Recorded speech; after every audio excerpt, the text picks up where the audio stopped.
All right, hello everyone. This is JT Cestkowski with Status Coup here on the ground in Madison, Wisconsin at the intersection of Baldwin and Willie Streets here in Madison. This is the site where just 2 days ago, a man, Corey Ruiz, was executed by Madison police at this intersection here behind me. We have been on the ground here for the last 2 days. I live here in the Madison area, so it was very quickly here on the scene, started documenting how people are calling for real systemic change in the wake of Corey Ruiz's death to try and ensure that something like this never happens again in this community. But of course, we know that these things happen all too often. The deaths of Americans at the hands of the people who are charged to protect and serve them. Much of our coverage here at Status Coup has been focused in the last year on Trump's ICE Gestapo agents as they run ramshod over the rights of Americans, including taking the lives of people like Renee Good, Alex Preddy, and more. But it still happens with local law enforcement as well, as happened here with Corey Ruiz. There is a march that is about to get underway. Right now there is a vigil. I can barely hear myself talk, so you'll hear me lose my focus every once in a while because it is loud out here. But there's a vigil going on here behind me, and as that wraps up, then there will be a march that is being led by the Party for Socialism and Liberation here in Madison, and we'll be along for the ride on that march. After last night's live concluded, I was along the ride for a march that I was out until midnight last night here Central Time, as the marchers marched all through downtown Madison, down State Street. If you were following me on X, I was posting a lot of updates on where that march was going. Some updates about this scene out here, and that I'll show you in just a few minutes. There are more tents erected here. There are now inflatable mattresses that have been put out at this scene as people are occupying this one block area around the intersection where Corey Ruiz was killed. And they intend to occupy this into the foreseeable future. This is very reminiscent of scenes that we saw in Minneapolis after the killings of Renee Good and Alex Preddy, where those neighborhoods were occupied in similar ways, where the streets were blockaded. There are blockades up on these streets. There were tents and other temporary structures erected. There were porta potties brought in. There were mutual aid hubs set up and food distributed. All of that is happening, but the most direct parallel to a scene out of Minneapolis is actually at the center of this square right now, of this intersection, which is the fist from George Floyd Square. It's a wooden sculpture structure that sits at the center of George Floyd Square, very familiar to me from my time on the ground in Minneapolis covering the ICE terror campaign in that city in December, January, February of this past year. And that fist has now been brought here to Madison and set up from George Floyd Square, from the site where George Floyd was killed by a Minneapolis police officer, an MPD officer, and now here to this intersection where Corey Ruiz was killed by a Madison police officer, an MPD officer, just of a different M. So there are speakers that are going on right now. I'm going to take you into that action, let you listen in, let you see the fist for yourself, see the mood that is developing here among the crowd. Before I do, I want to note, we've been on the ground now. This is day 3 of our on-the-ground coverage here in Madison in the wake of Corey Ruiz's death. You know how we operate here at Status Coup. When we pick a story, we stay with it. We are going to be on the ground here in Madison through the weekend. I live here, so there is no reason for me to go anywhere unless fascism rears its head anew in some more dramatic fashion elsewhere in the country. But I will be here on the ground. We don't just parachute in and leave to tell stories here at Status Coup. We stay on the ground, telling these stories, telling them fully, telling them completely, but that is expensive work, and it is only possible through the generous contributions of our members. If you are a Status Coup member, my hat is off to you. If I were wearing one, it would be off to you. I am so incredibly grateful that I get to do this work, and all the equipment that I have, the fact that I can be standing here, the fact that I can eat meals, have a living wage is all thanks to our members. And if you are one of those members, thank you so much. I really appreciate it because we are one of the leading on-the-ground independent outlets here telling these kinds of stories. A different outlet just showed up. I'm not sure how shy he is. He knows when to take his cue. We're here with Andrew Mercado from Mercado Media, who was kind enough to also grace us with his presence here in Madison. Yes. Andrew, we just started our broadcast. I was drawing the parallels here between Minneapolis, some of the scenes from there, and what we're seeing here at the site of Corey Ruiz's death. Very direct parallels now at the center of that, the sculpture from George Floyd Square, now there at the center. I won't put you on the spot too much because I know you got to get your stream started too, but just curious if you want to just opine for a second here on the similarities you see between Madison and Minneapolis. Yeah, so very much like, the city's holding down the community's holding down the space. I'm sure JT showed you got the trucks over there, which is actually the DOT seems to be helping with that then? Yep. So the city's actually working with the community here, so they'll allow them to have this space, very similar to Minneapolis. You got the fist in the sky. Every corner of George Floyd Square has one of those fists. And then the direction of the protest last night, and I feel like tonight will be same, where there's no real leader of this. It's kind of community focused, and that's what gave power to Minneapolis in 2020 and why those protests were actually, yes, there were riots that took place, many from people that were out of state, white nationalists included. The actual activist scene and people that live there did not engage in those riots, okay? And then that was shown through the protests and how they just kind of went. No one was really like, okay, guys, no, we got to be done, or like, we got to go this way. It was, very similar to what we saw last night, so. Yeah, raw expressions of emotion. Yeah, very, very, very much raw, very real, very grounded. So, and that's what people didn't expect from Minneapolis this year when you were there and saw the resistance, I guess you would say, to the federal government. That was Minnesota and the Twin Cities have been like that for a long time. I think Madison is as well, with the history of police violence that's taken place here in your home city now, JT, and now here it is again being shown. So, Minneapolis, St. Paul, I think it might be a Midwestern thing too, just the culture that we have in the Midwest of like looking after community and very, very, family oriented. It really is, like even left, right, or center, it truly is. And so we're seeing that in your communities, like you have here in Madison and like you have in Minneapolis. So, very, very same. And I was saying it on my own stream last night too. I was like, guys, this reminds me of like 2020. We've been out here covering ICE protests, and those are effective. They have a different tone than these types of protests that really are just raw. And I'm not saying that the ICE protests are not raw. We have seen some incredible, community responses to ICE violence all across the country. But people are just out here. I'm sure you could have been out here all day if you wanted to just be here with your community. And that's very much what Minneapolis is like too, right? And Broadview and other places we've been.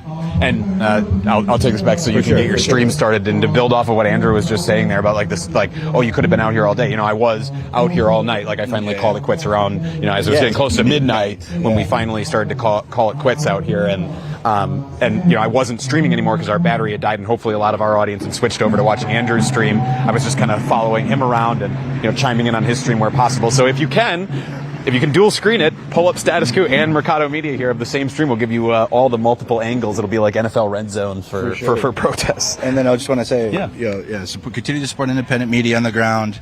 Telling the story, just being here on the scene. You guys know Status Coup has been at every national story now because they don't trust the mainstream news because they will lie. They will call protesters terrorists, and they will call and it's just people that care about their community. It's real people.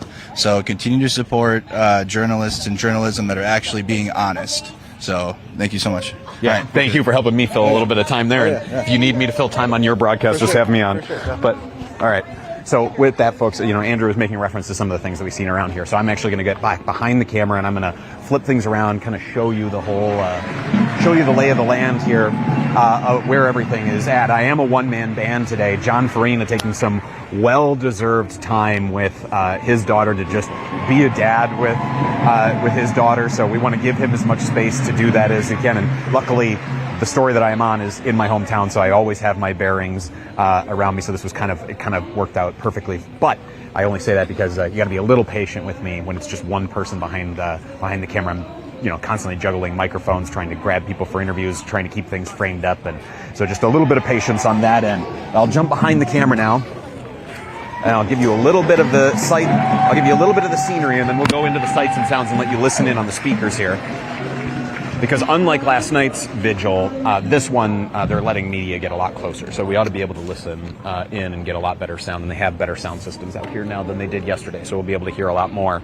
So, we were talking a little about those barriers, and Mercado is making reference to how, the city is working to also give the community this space. That is Madison Public Works trucks right there.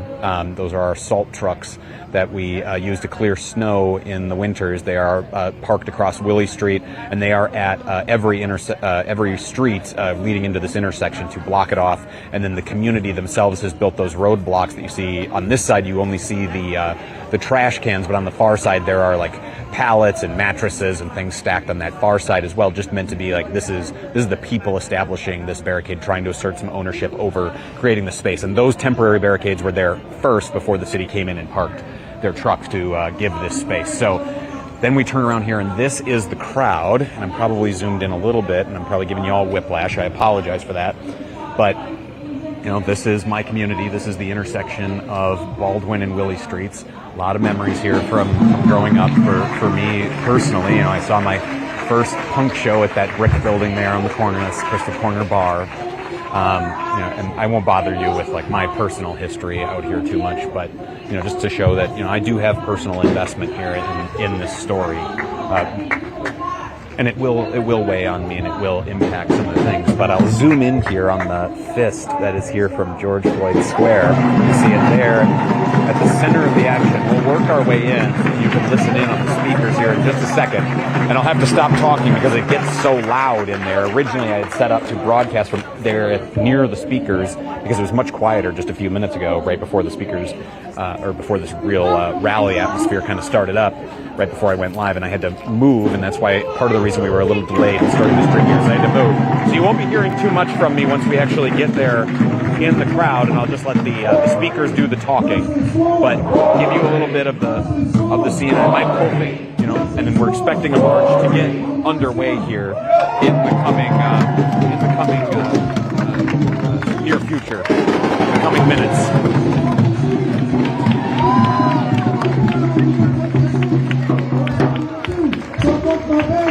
Banners! We're going to take the street, folks. We're going to march down to the county courthouse. Banners, I want you in front. Banners, I want you in front. Hold on. Banners, start moving to William Street. Banners, everyone let them through. So they are actually getting the march organized here. They're planning to march to the city-county building where all the government offices are for the city of Madison, and they are moving the banners first. Please take water. So since they're breaking on the speakers there, my timing is impeccable. Excuse me. Hold on, please. Listen to me. Hey, stop them drums. Stop the drums. Stop the drums. Stop the drums. Stop the drums. All right, so the plan is we're going to head up to the police station, right? Is that correct?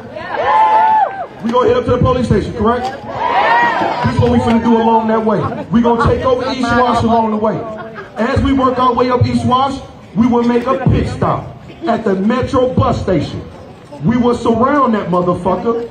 We will stand in front of the news, and we will tell the governor, if we don't get that dash cam, we don't get that boy badge, and he don't get charged, we will come right back here tomorrow and shut the city down.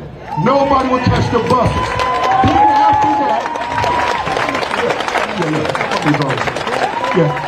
that, y'all see the drones? Wave to the drones, y'all.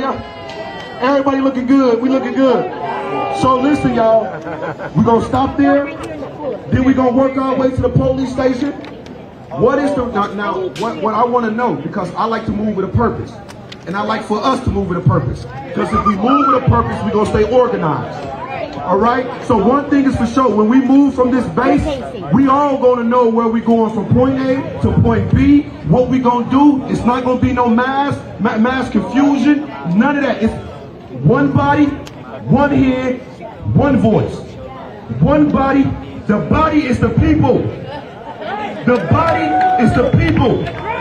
One body, one head, one voice. That's how we move. No division. I don't care what organization you came from. I don't care what city you came from. I don't care what race you came from. Don't bring no division talk amongst us. We are in this together. If we gonna ride together, we gonna stand together, and if they try us, shit, we gonna send this motherfucker up together.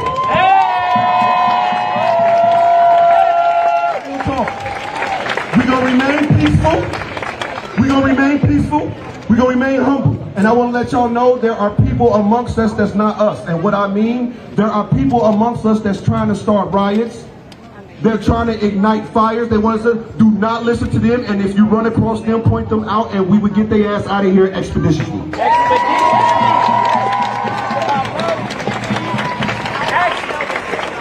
So we're going to sit here. We're going to stand together. We're going to march together. We're going to eat together. And when we do reach our destination, listen to me, when we do reach our destination, don't you motherfuckers forget what we all been through. Don't y'all forget how we all stood together. Give me 1 second. How we all stood together here. Don't y'all forget that. When this said and done, when we gonna get what we want. They gonna have to find a way to get us what we want. But when we do, we gonna remember we all the same. We're not gonna let none of that destroy us. We're not living by their rules no more with this racist look. We're not doing this no more. We're not doing this no more. We're not gonna do this no more. Hey, listen. This is what they scared of. We unite here. We show the world what we do here. And we merge with the other herds around the state, around the states, around the country that's going through the same thing. We form one body, and our next destination after we do this is Washington. We take it to their front door. So we stay together. We go get the others in other states that's going through it because they killing people all over this country. We connect with them, we connect ourselves, and we get down to that capital. Apply the pressure. Apply pressure. Marching does not apply pressure. It shows love. It shows unity. But you have to find ways to disrupt the system legally. We're not going to pull a Donald Trump. We're not going to pull a Trump. We're going to show them that we can beat them at their own game. Let's play chess, people. Let's play chess.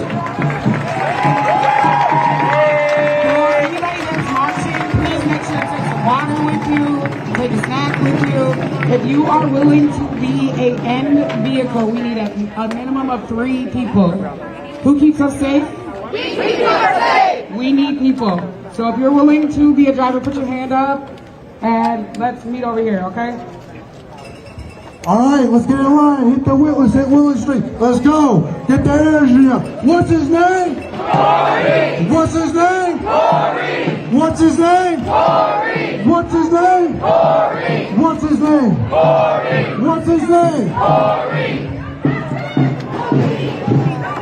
So you heard in the crowd there, I'm going to make my way to the front of the march. And as I do, I'm going to kind of recap what we just heard there, which is that, you know, that plea for peaceful intentions here among the protesters. There was, of course, last night, if you were following along in our march, there was a tense moment outside of a venue where the protesters believed the mayor was inside. It turned out the mayor was not inside that venue at the time. And they had demanded her come out, and there was some tension as to whether or not the building would be occupied or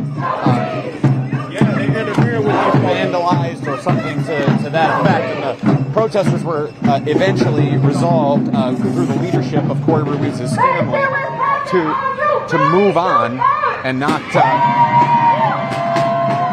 just protest that business. And then they took their march to the rest of Madison. But of course, there were voices inside the crowd last night that were calling for a more confrontational approach. And this is a common story in every people-powered movement. People will have differing opinions on the best strategy forward.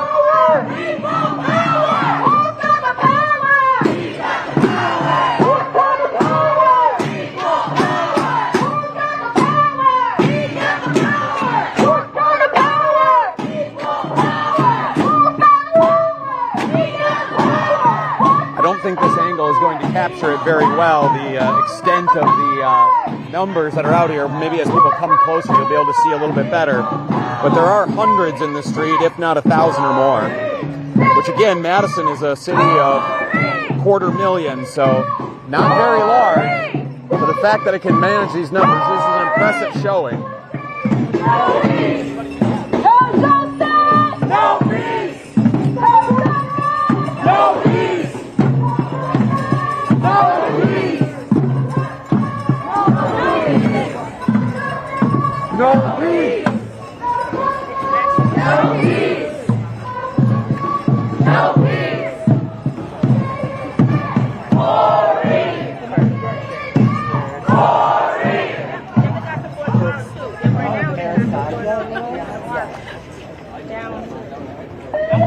I would kill.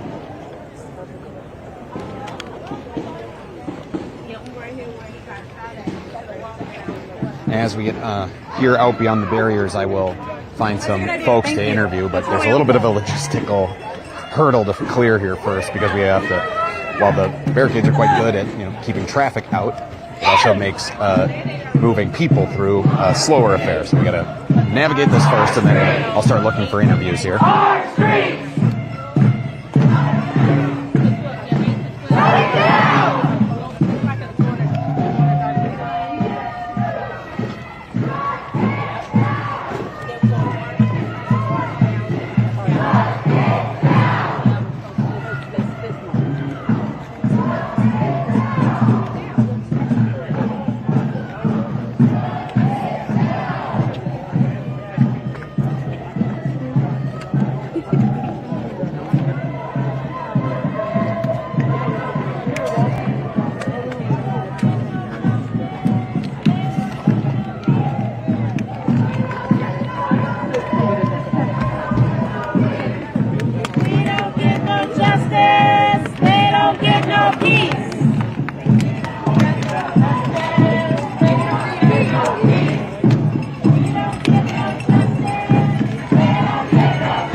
Up to the front here a little bit.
Ongoing movements that we focus on so much here at Status Coup. Being able to show that these movements aren't just a moment. It is not just that Corey Ruiz was killed.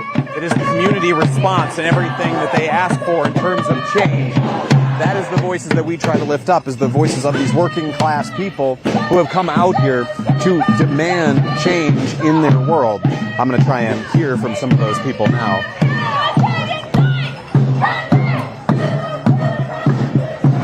Pardon me, man. Sorry to ambush you. I'm a reporter.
I'm a reporter with Status Coup, or online independent progressive outlet. I'm interviewing people about why they wanted to be a part of the march today. Would you mind if I interviewed you? On camera? Yeah.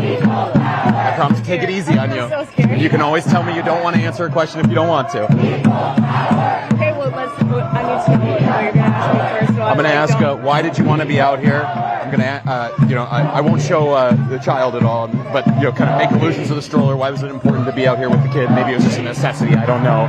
But also, how does it feel to be surrounded by your neighbors? That sort of thing. Oh, I'm nervous. Okay, I can't do it. You can't do it? I'm scared. That's all right. That's all right. We should do it for sure. I'm so nervous. Okay, will you tell me? Okay, yes, I will. Oh, I'm just so scared. But yes, I will. All right. Status Coup, or online independent progressive outlet. Oh, nice. Yeah. Okay. Good to see you over here today. There you go. Yes. So I have this little microphone on a clip. Okay. Do I just clip it on me, or do I hold it? If you can clip it on, Okay. you got a free hand to do it? Where's the clip? Sorry, you push. Thank you. I'm sorry. I can't push and do this at the same time. Okay, got it. All right. I'm going to jump in front of you and walk backwards Okay. as we film. So, first question for you is always the easiest. Can I just get you to tell me how do you like to be identified? What's a name I can call you, or My an name alias? is Izzy. Izzy? From here, Madison. I work with Safe Communities, and I work with Free, an organization called Free. What's the organization do? Is it relevant to the march here? Well, Free is we change policies. We work with people in the system. We work with the community, and we're just trying to make everything better for everybody that is being oppressed, for everybody in the system that is struggling to be successful because they keep repeating cycles and making things impossible almost for people like that come home and struggle getting the things they need. What made you want to be here today, part of this march? Well, I knew Corey in high school. I was real close with him when we were young, and I just want to be here. I want to be part of a change. I want things to change. I want to see things to improve for my children. I don't want anything like this to happen to my kids, my family, anything like that. So I just want to make a difference. So, I mean, let's get your just feelings about, like, that's what drew you to be out here. How does it actually feel now to be here? How does it feel to be out here? It feels like with people, with a group, all of us together, we can change something. We can make a difference. We can talk to the governor. We can change policies. We can decide what the police are doing in the community to our people. Like, it feels empowering. It feels like we're going to do something different. We're going to make things better. What does making things better look like to you? Transparency. There you go. Transparency. Making things better looks like not violence when people are communicating with cops. When things happen, why are the guns being pulled out on people? Why are people with mental health being tased and taken down with force? It's unnecessary. It also means not worrying about our black and brown kids growing up in this kind of garbage. Yeah. Can I get you to repeat that just because it was off mic? Sorry. It also means not worrying about our black and brown children. What? I'm sorry. Say that again. Having to worry about being gunned down in the street. It also means our black and brown children not having to worry about being gunned down in the street. So let's talk about children. You're out here pushing a stroller. Yes. I've got an 11-month-old at home. Okay. What made you feel like you had to be out here with the kid? Maybe it was necessity, but maybe it was. I have a 19-year-old and a 10-year-old and the baby as well, and I just worry every day, about my oldest out there. He's driving around, he's hanging out with friends, and what if some kind of altercation happens and there's a misunderstanding and they shoot him? Like, he's not doing anything that deserves being gunned down. Like, if anything happens and somebody's homeless and they're struggling to eat and they're struggling to find somewhere to sleep, being gunned down shouldn't be the consequence of trying to survive. It's crazy. What's your This is not the first time a shooting like this has happened, certainly in the country, but not even here in Madison. Right. We've heard repeated references made to Tony Robinson. Like, this seems to be a cycle that the United States, these communities are trapped in. Right. What's your level of optimism, pessimism that you can secure real, meaningful change out of this? Maybe it's not an elimination of all police killings, but even just improvement. It depends, you know, like if we can all get together like this and we can get more people in the community to speak out and we can get people in the community to come together to change policies, to talk to people in legislation, to talk to the people up at the Capitol, everywhere, you know, people will make changes. It's just about getting together and doing it. I mean, obviously, you're here in Madison, you're among your neighbors. I would assume that if you had a message to people who aren't out here in Madison, you would want to see them out here with you. We're a national outlet, though. What kind of action, support do you want to see from the rest of the country on this? I mean, everywhere. I mean, depending, you know, everywhere in Wisconsin and all the states, get together in your communities, come together, make changes.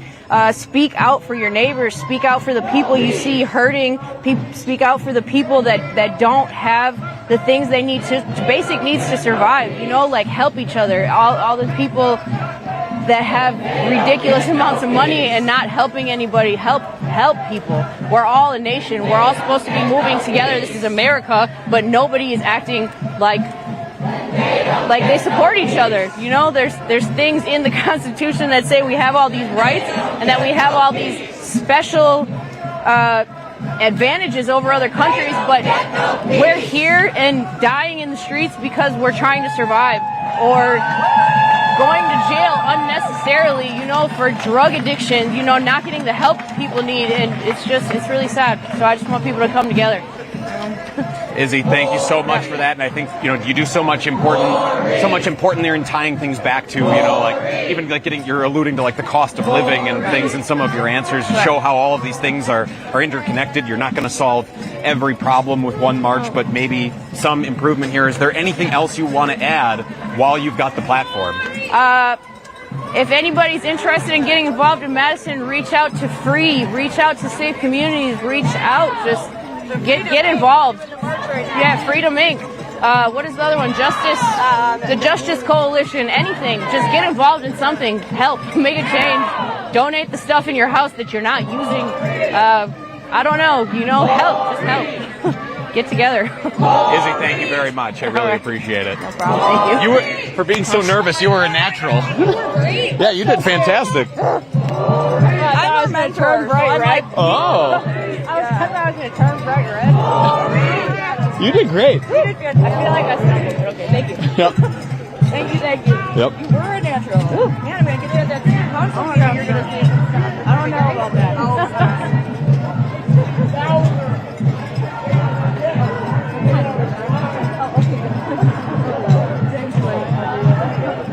Are you all with UE? I'm a reporter. I was a local labor journalist until I went national, but I'm out here with Status Coup, online independent progressive outlet. Could I interview one of you about why it's important for unions to show support out here?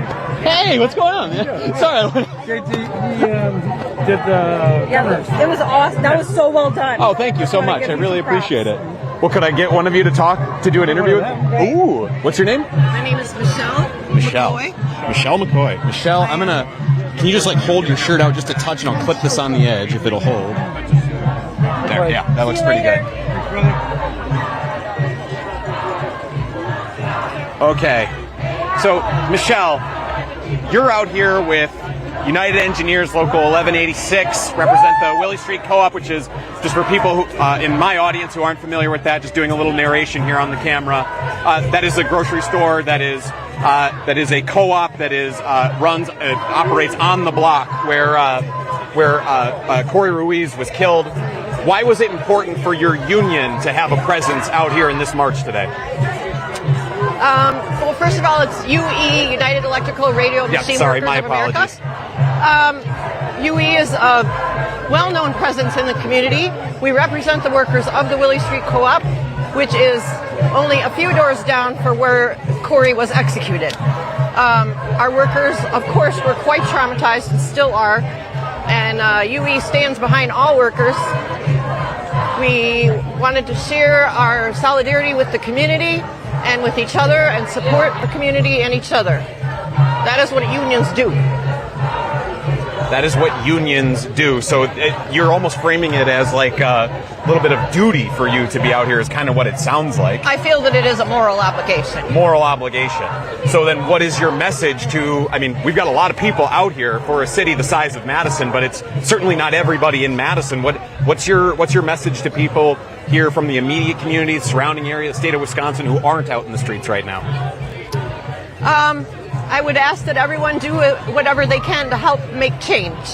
This is certainly not the first time, and it probably won't be the last time. As you know, a man was murdered on this very street just a couple blocks back 11 years ago in the same kind of situation, executed by the police. Yeah.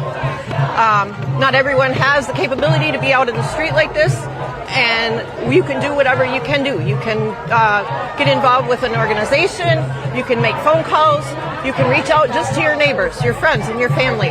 Connect with people. We cannot survive with an individualist attitude. This is a collective.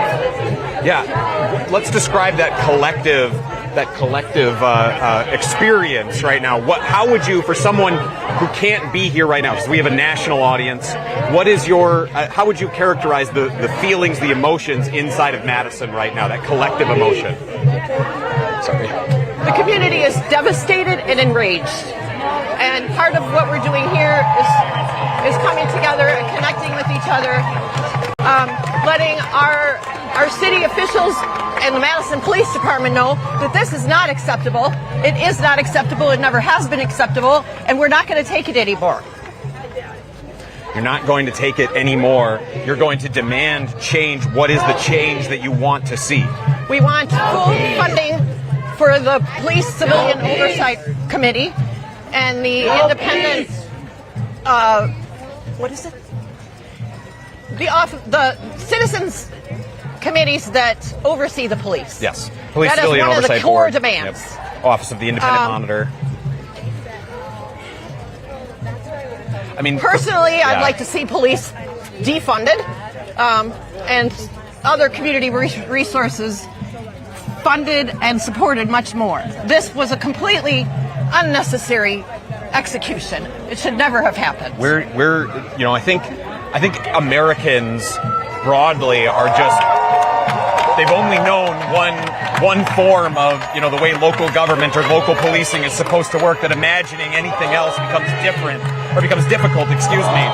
So can you just paint, like, if you took money from the police department and put it in other places, what would be those other places, and really paint the picture for what a world could be like that prioritized other areas over law enforcement? How do we reduce crime? We reduce poverty. We reduce homelessness. We fund housing. We fund families, childcare, jobs. People need help. Police do not need $1 million robots and guns. The community needs food and housing and jobs. Children need schools, teachers. Is there anything else you would like to add while you have the platform? Otherwise, I feel like I've used up enough of your time. No, thank you very much. Thank you. Solidarity.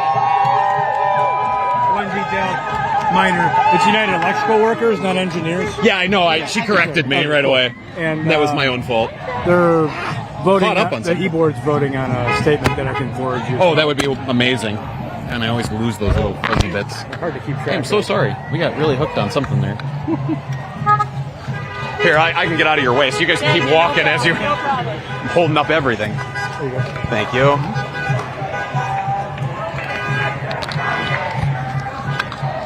There. Oh, love it. Thank you. Okay. Appreciate that.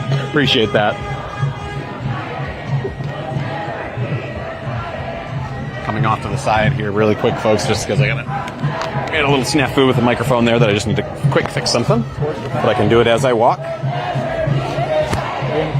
No. I don't know if you've got him already. You've got the green hat. He's president of Local 171. Oh, yeah. For sure. Do you know where he is?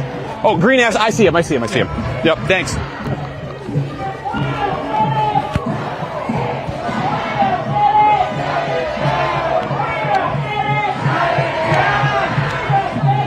So, your worlds collide here for me, where I'm live on Status Coup and running into a bunch of former labor contacts out here. from my days as my years as a labor journalist here in the Madison area. So if you hear people referring to me by name, who I haven't introduced myself to, that's why. Though how embarrassing that the labor reporter didn't know what UE stood for. I got it wrong.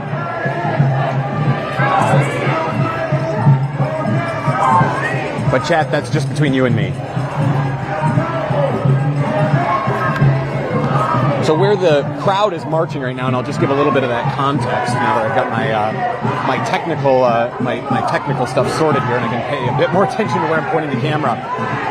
These people are walking along Williamson Street. It's known among the locals as Willie Street. They're marching up Willie Street towards downtown, and this is a main road through Madison. It's not like one of the busiest, but it is a major thoroughfare. So they are, interrupting traffic patterns to do this. But then they are planning to get into downtown, and there they'll eventually have to deal with, there are some major highways there, like US 151 runs right through Madison's Isthmus and is a very busy thoroughfare. They'll shut all of that down, shut down traffic, no doubt, around the Madison Capitol or near it as they get close to the city-county building, which is where all of the city government here in the area does its business. And that includes many of the police's administrative offices. So it's a natural target for them to direct a lot of their ire.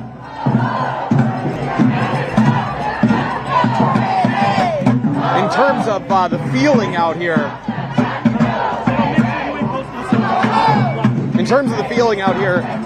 there's been a real turn over the last few days. I described that first day. I described that first day as being, a lot more feelings of shock. A lot more feelings of shock out here, as well as feelings of,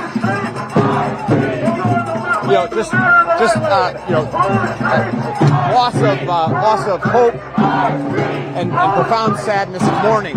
Second day, that mourning turned into a little bit more of a celebration of life, as there was a lot of focus of who Corey Ruiz was, and centering of his family's voices. His family did a press conference earlier today where they lamented the fact that Corey is being reduced to his criminal record, which does not summarize a person and also does not justify the loss of life. And for a cop to play judge, jury, and executioner.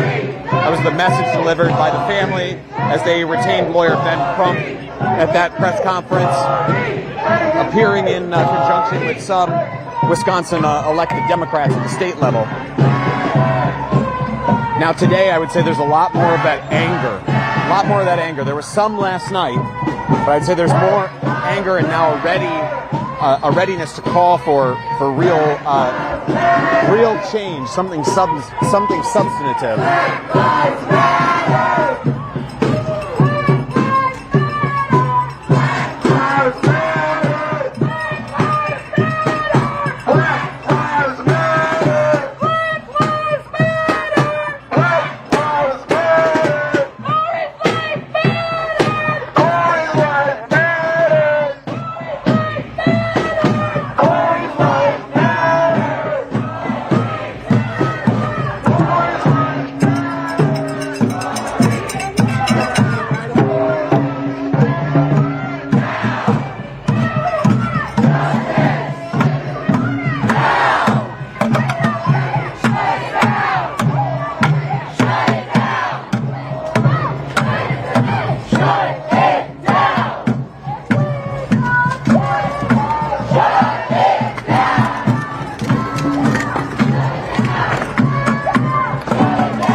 Feel like I'm a poor judge of exact crowd sizes, but I think it's safe to say more than 1,000.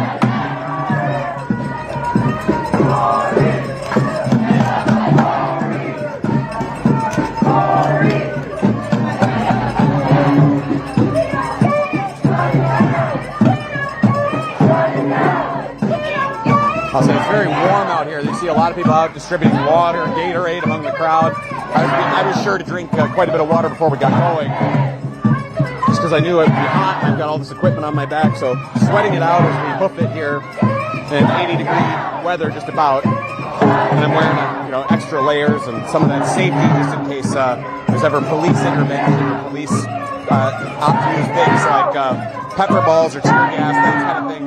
You really want to have as much of your skin covered as possible, which is a real bummer in the hot weather. But that's why I'm wearing like a full coat and full pants here in the warm. So it makes things real warm, so that's why I feel like I'm saying all of that, I guess, to earn your pity a little bit, as I say that if you appreciate all this sweaty hard work that I'm doing out here, the best way you could show that appreciation, first of all, would be to like and share this stream, because the social media algorithms do not like to lift up messages like this. One, those algorithms are controlled by a select few billionaires who don't very much care for what the proletariat masses have to say, and so actively go to squash these voices anyway, but then on top of that to deal with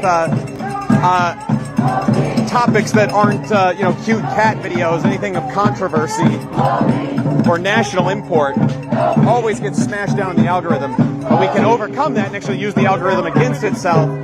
If you like and share the stream, shows those algorithms that this is something people want to see, and that is something you can do for free that really helps us here at Status Coup. If you want to go a step further than that, you can send a super chat. That one-time gift goes a long way for us.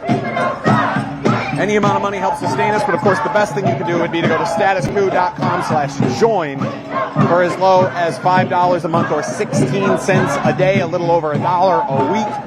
You go to keep us on the ground doing this kind of important on-the-ground, people-centered journalism that lifts up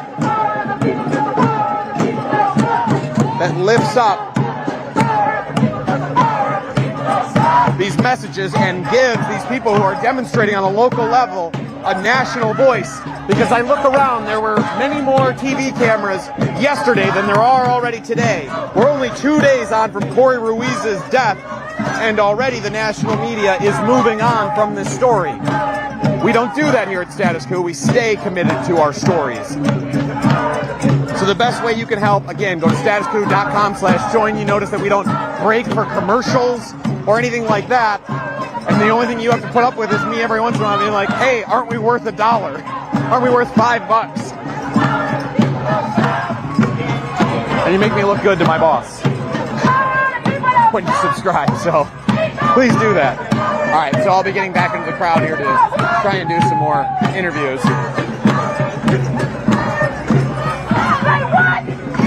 I'm going to try and talk to somebody from one of the organizers from PSL.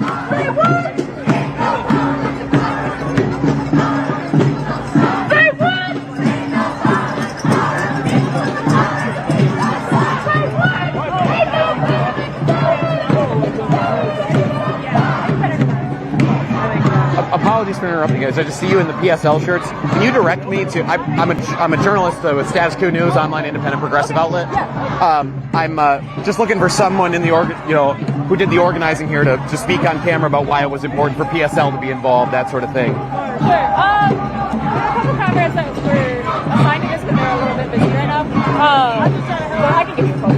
Yeah. I can. Well, I mean, it'd be more than a quote. I'm looking to do an interview on camera. You good? Are you trying to, while we're walking or when we stop? While we're walking. Yeah, that's fine. Yeah? Yeah. All right. What's your name? Erica. Erica, nice to meet you. I'm JT. JT, nice to meet you. Do you want me to hold it? If you could clip it to your you got a crew neck on, so maybe it is easier for you to hold it. Yeah.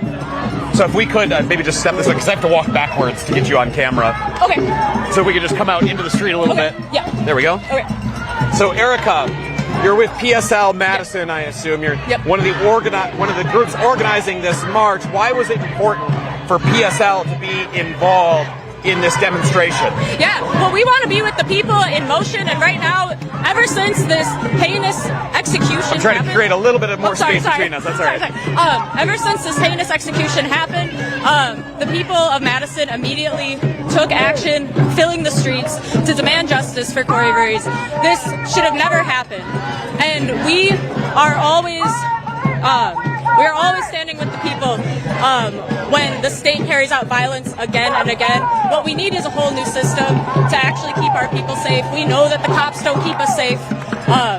We know that true safety would require everyone having guaranteed housing, healthcare, and education. That's why this system continues to kill people slow deaths every day or by execution. Let me pause you there real quick, because I think you're hitting on something important that won't, for someone not necessarily versed in these issues, they're going to think, oh, police reform, and you're talking about housing and education. Really spell that out for folks. Why is that?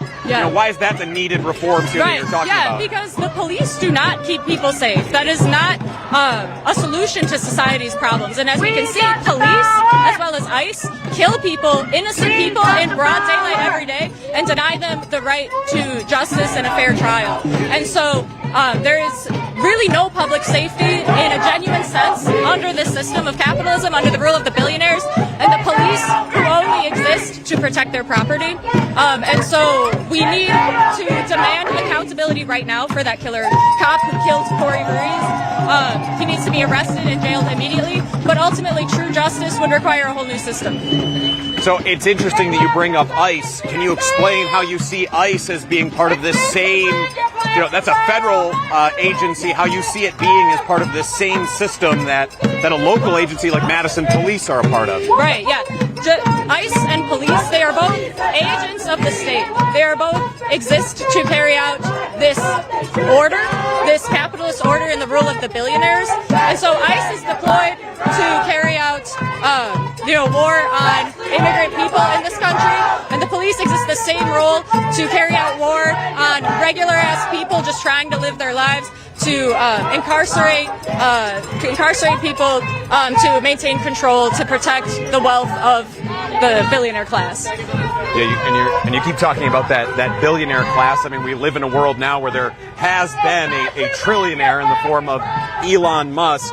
I think that would lead a lot of people who think about income inequality to feel pessimistic about the future. Do you feel pessimistic, optimistic when you hear that, we're building trillionaires and widening income inequality? Yeah. Where do you think we're going in the near future? Yeah. I mean, it's disgusting. No one should be a billionaire in the first place, and no one should be a trillionaire. No one has earned that wealth. That is stolen. And I feel the most optimism when I'm out here with the people, seeing the people just immediately jump into action, knowing what is right and knowing how to see through the narratives that they are pushing and the lies that they are pushing on the people to distort the reality of the situation. So I feel optimistic because I know the people, the masses of regular working people who make Madison run every day, who make this whole country run, we have the ability to completely reorganize society, to actually provide for our needs and to protect our people.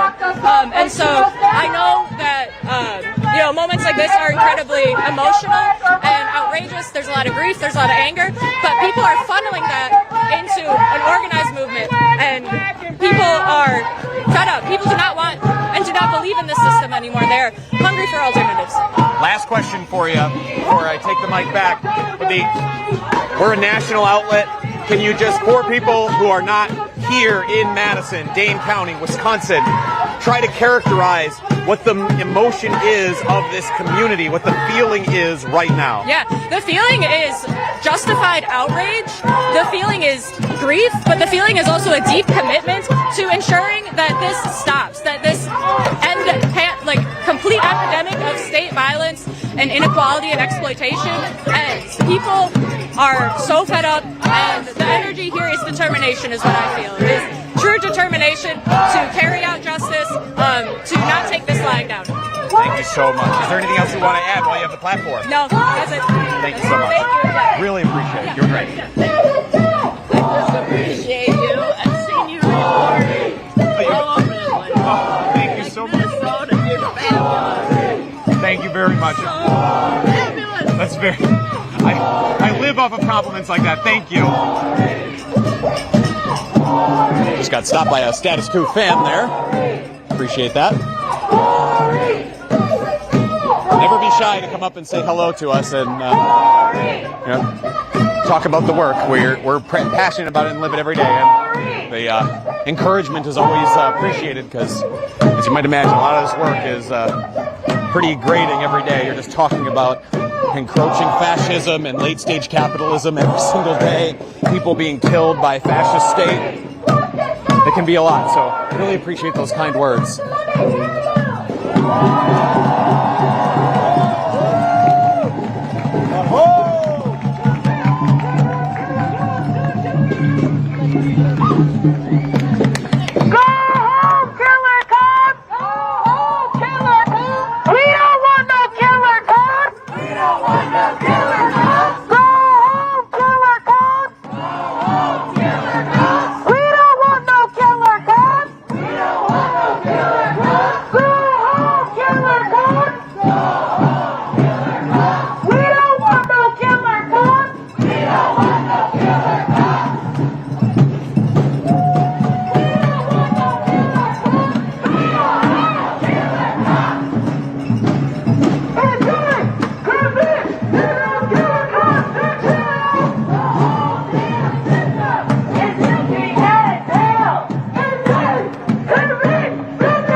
I'm a reporter. I'm interviewing people about why they wanted to be part of the march today. Would you mind if I interviewed you? Sure? All right. I'll take it. I'll go easy. It's a microphone. If you could clip it to the collar of your shirt. Okay, well. Here, it's got a little... here, I'll help you out here. It's a little tricky. There it goes. Thank you. Yep. So, this isn't the first time there's been an officer-involved shooting here. Do you mind if we move up a little bit, just a little bit away from the... Yeah. Doesn't have to be far, but yeah, that should already be better. Well, yeah, why'd you want to be a part of the march today? I just want change here for Madison. I was born and raised in Madison, and this isn't the first officer-involved shooting that I've witnessed, and I seen the videos, and it was just horrifying. It was terrifying. And that was somebody's son, somebody's father, and it was just heartbreaking. So. Where were you when you first saw the video? What was the emotions that came up through? I mean, you're talking about, it's deja vu. Like, you're making references to Tony Robinson in 2015. Like, yeah, the same street even. Yeah. I was at home when someone told me, and then they sent me the video, and I was trying to find out if that really happened, if that was Madison. I don't want to say I couldn't believe it, because I could, but I was just totally shocked. So shocked that you're like, yeah, whoa, is this even real for a second? And even though it does feel like it's a real part of the world, it very well could have happened. So you're out. Have you ever been a part of a march like this before? No, I haven't, no. How does it feel to be among your friends and neighbors? Many probably feel the same way as you do. Yeah, well, we're out here not because we want to be. We're out here because we feel we have to be, because that could have been one of our sons, uncle, or anyone. So trying to come together and stick with the community, yeah. Do you feel that sense of community at all? Yeah, for sure. So, I mean, you were talking earlier about, wanting something to be different. What does different look like? What kind of changes do you want to see? Well, I just feel like if Corey would have looked like the officer's son or brother, I feel like he would have been given more grace. And that's what I want to see. Yeah. It's hard to have people policing a certain community if there's racism and they don't like that certain person. How can you police that group of people? I I mean, so. Madison loves to market itself as being this progressive community with all these police reforms. Is that your lived experience? No. What is your lived experience? It's a lot of racism here, for sure. Me and my sister, Michelle, she lives out in Sun Prairie. I was calling her and I told her that someone downtown called me a nigger. And she told me that somebody had called her a nigger the same day out in Sun Prairie. And so that's just happens almost on a weekly basis for darker skin folks. I imagine also one of those things that not surprising, like very much. Yeah, no, it wasn't. Well, it was surprising to happen to us on the same day, but not surprising that we was called the N-word. Yeah. Unfortunate reality. So,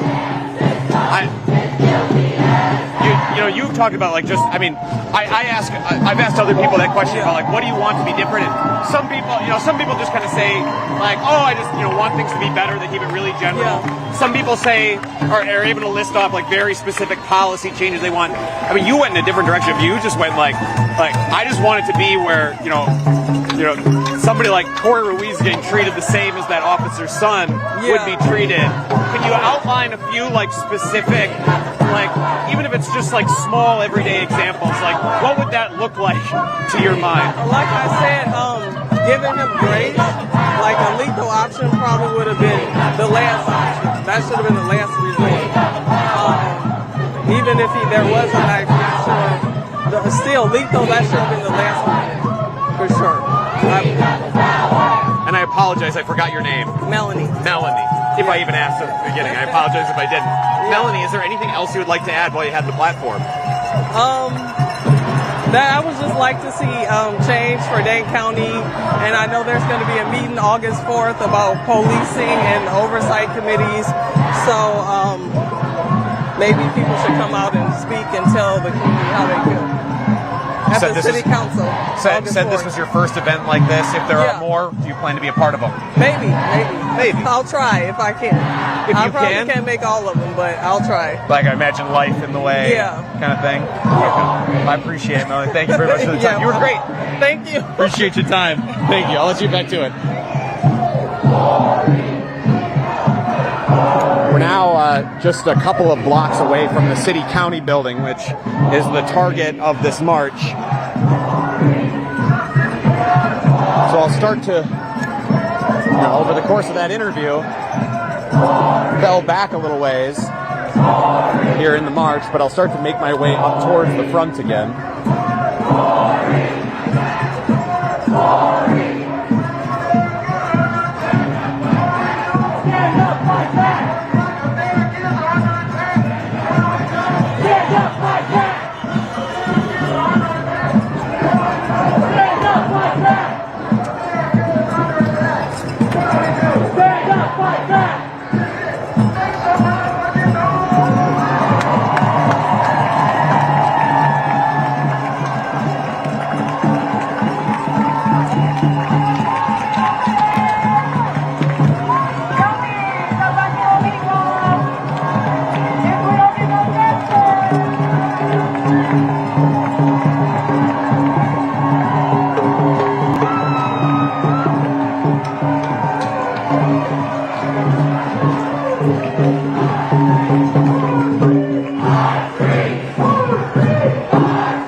That building coming into view there, that's just behind the tree at the center of the frame right now.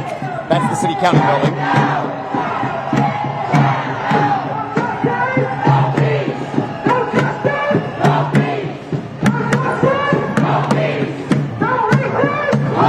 I'll note that I've been seeing drones overhead yet again. Hard to know in these contexts if that is people who are doing videography work, documenting demonstrations, or if it is police. And it certainly is police down by the site where Corey Ruiz was killed.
So if you weren't able to hear it, I imagine you did because it was very loud, but the protesters are just circling around the building to the police access, where the police offices are on the far side of the building, to continue their demonstrations over there, a little bit closer to where police actually operate.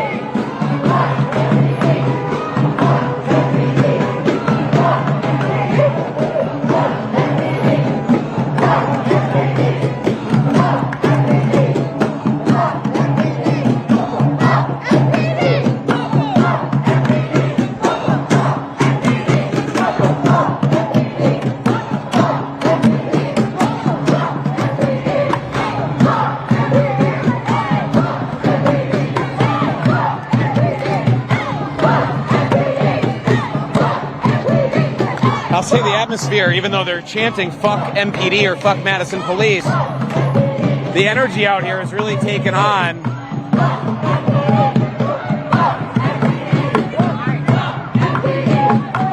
The energy has really taken on like almost like a block party, like it's a celebratory, celebratory expression of rage. It's that celebratory of just being together with their community members.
my mama. Y'all playing with us. Stop playing with us.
People there giving the middle finger up to the MPD offices.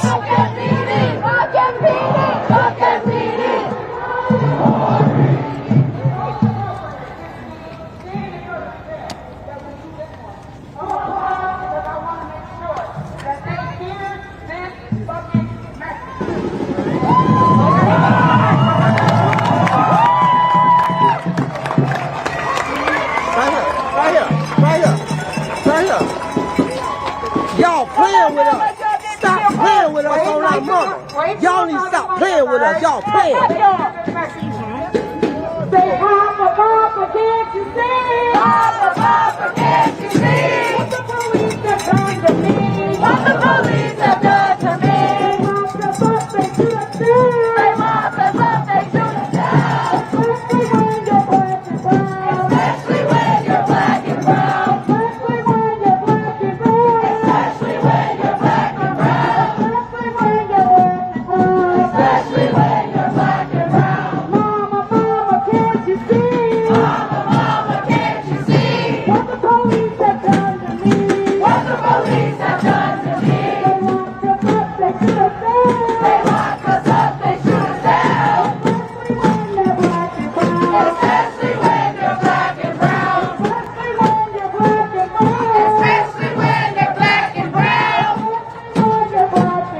Especially when you're black and brown. Papa, can't you see? Papa, Papa, can't you see? What the police have done to me?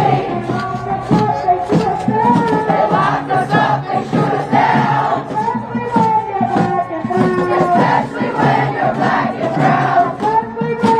brown. Especially when you're black and brown. Especially when you're black and brown. Especially when you're black and brown. Mama, Mama, can't you see? Mama, Mama, can't you see? What the police have done to me? What the police have done to me? They locked us up, they shoot us down.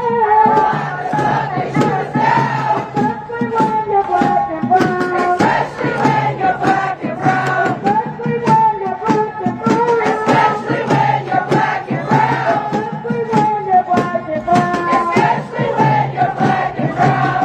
I just want to make one point about that song. I have been singing that song from here to Washington, D.C. since 2020. I know that.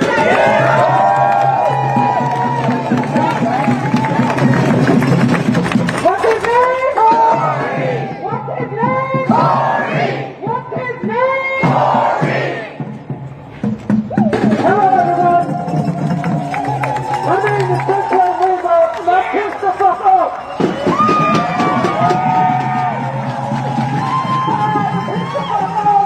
I am angry, I am sad, I am sick and tired of having to fight for my life.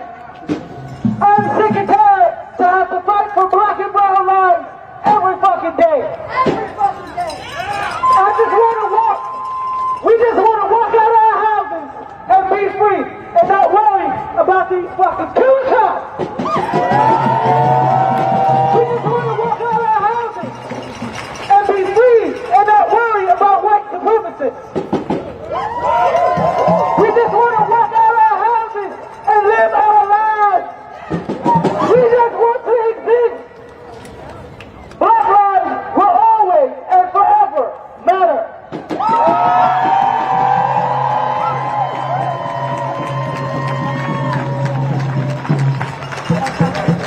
We see you in the window. Black lives matter.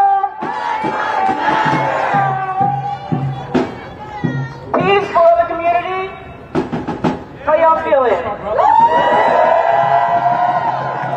How y'all feeling? I want to make a quick announcement. There was some confusion about the direction of the march. We want to say that we have been working with a safety team that has 20 years of experience, and we chose this route specifically so that we can have marshals and a safety team watching out for each and every one of you.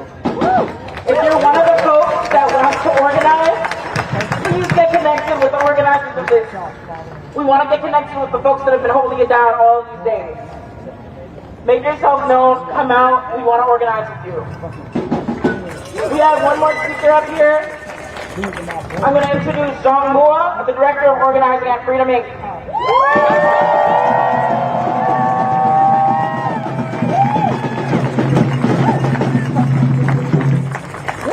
Nice megaphone, okay. Alright, how are you doing? Yes. Alright, hello everyone, yo show. My name is Jean Moore and I am an executive staff at Freedom Inc.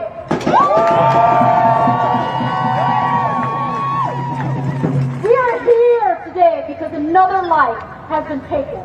Another name has been turned into a hashtag. Another family's world destroyed, and another community left to mourn. When police violence strikes black men, women, and children, too many people look away, thinking, that is not my community, that is not my problem. Well, it is. The killing of black people by the police is everyone's issue.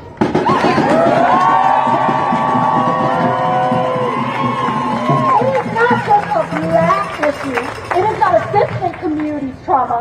It is a crisis of our shared humanity. And until we understand why until we understand that, then none of us will truly be free.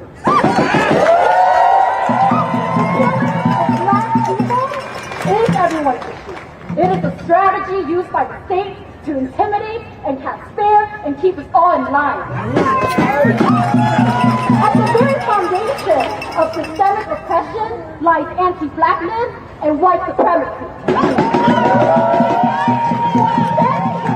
White supremacy conducted a brutal hierarchy, one that placed black lives at the bottom to justify exploitation, control, and violence.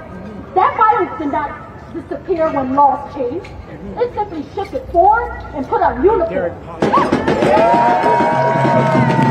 Anti-blackness is the blueprint for all forms of racial oppression. When we allow state violence against black bodies to go unchecked, we validate the engine of white supremacy itself. To anyone here who thinks that white supremacy will protect you because you worked hard, because you followed the rules and kept your head down, understand this. White supremacy does not care about you. Under this system, your humanity is not recognized, only your utility. You are valued only as long as you are producing for it, complying with it, and maintaining its wealth and power. The moment you are no longer productive, the moment you step out of line, or the moment you ask for dignity, this system will discard you without hesitation. White supremacy trades under illusion that some people can buy safety through compliance. But no! Safety built on someone else's oppression is an illusion. A system that relies on terror and violence to control one group will eventually turn that violence on anyone who demands better. So that is why standing up against police violence can't just be about solidarity. No, it has to be an act of collective survival. When we fight for Black lives, we're dismantling the foundation that holds every other oppression in place. When we demand justice for Black families, we are demanding a world where human life has value beyond productivity and profit.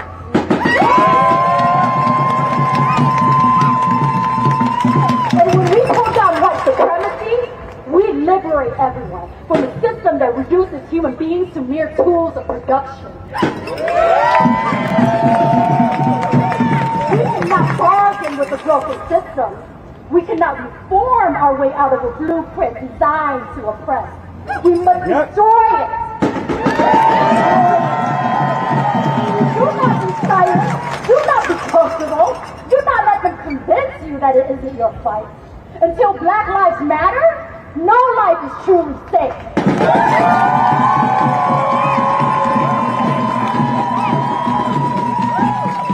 So standing here in front of the police station, we are here today and for the many days to come because they must immediately arrest the killer cop. Arrest fucking Kill Peterson!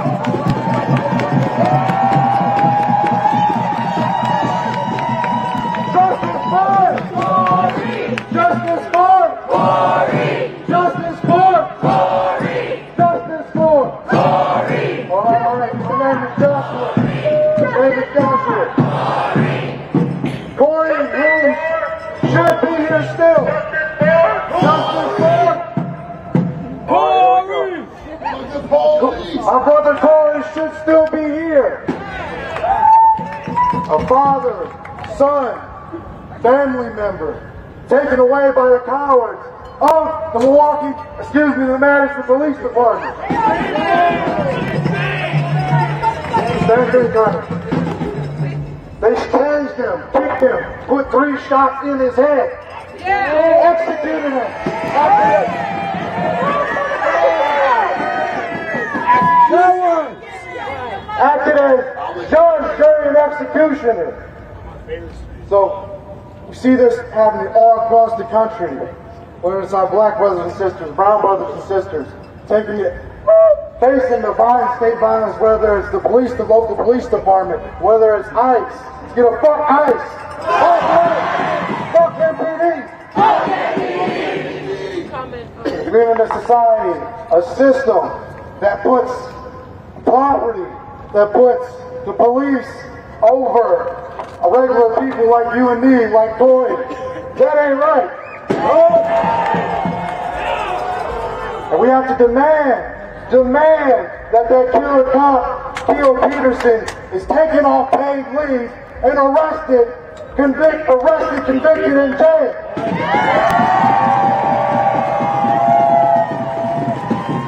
We don't want that talk. We want his swift arrest. We want justice for the family.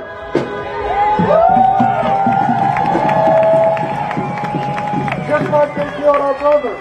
They killed Lorenzo Salgado, Young Sebastian in Houston in May. Our struggles are together. Our struggles are similar, the same at the root.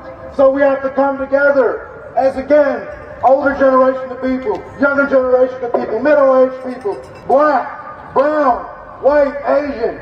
We need to come together and fight to get the immediate demands for our families, for our brothers, and to change this hometown system.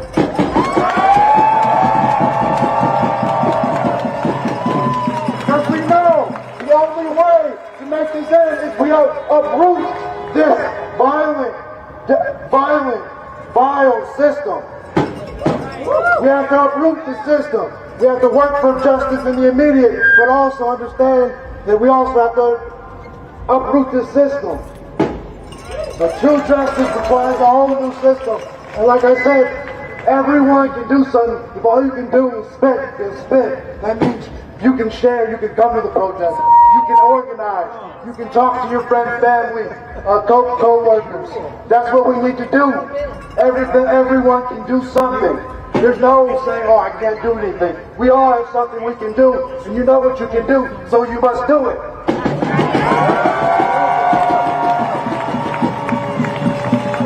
This system, this vile, capitalist, exploitative system is not going to give us justice, so we have to change it. So brothers and sisters, there's plenty of, you can hit the ground like I said, there's plenty of great organizations. Freedom Inc. Besides to bail out the people. So many great organizations, our Party for Socialism and Liberation. All of us, there's an organization, there's something you can do. There is something you can do, so we must do it.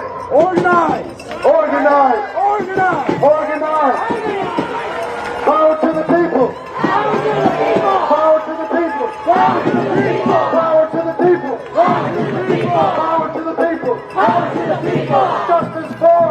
Corey! Justice for! Corey! Justice for! Corey! Justice for! Let's go! Let's go! Justice for! Corey! Justice for! Corey! Justice for! Corey! Justice for! Corey! Justice for! Corey! Justice for! Corey! Justice for! Corey! Justice for! Corey! Justice for! Corey! Justice for! Corey! Bring the bands to the front! Bring the bands to the front! Bands to the front! Bands to the front! Bring the bands to the front! Bands to the front! Bring the bands to the front! Bands to the front! Bands to the front! Hey! Justice for! Justice for! Justice for! Justice for! Justice for!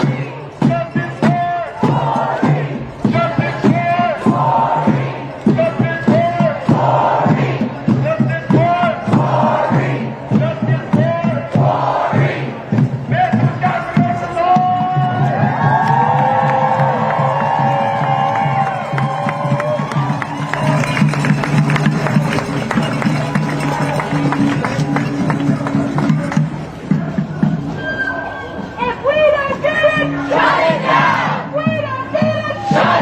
So now the protest is making its way away from the city-county building in downtown Madison. It looks like turning up towards the state capitol. Shut it down! Shut it down! Shut it down! Corey, shut it down! Corey, Corey, Corey,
I'm a reporter. I'm interviewing people about why they wanted to be in the march. Would you mind if I interviewed you? Apologize for bothering you.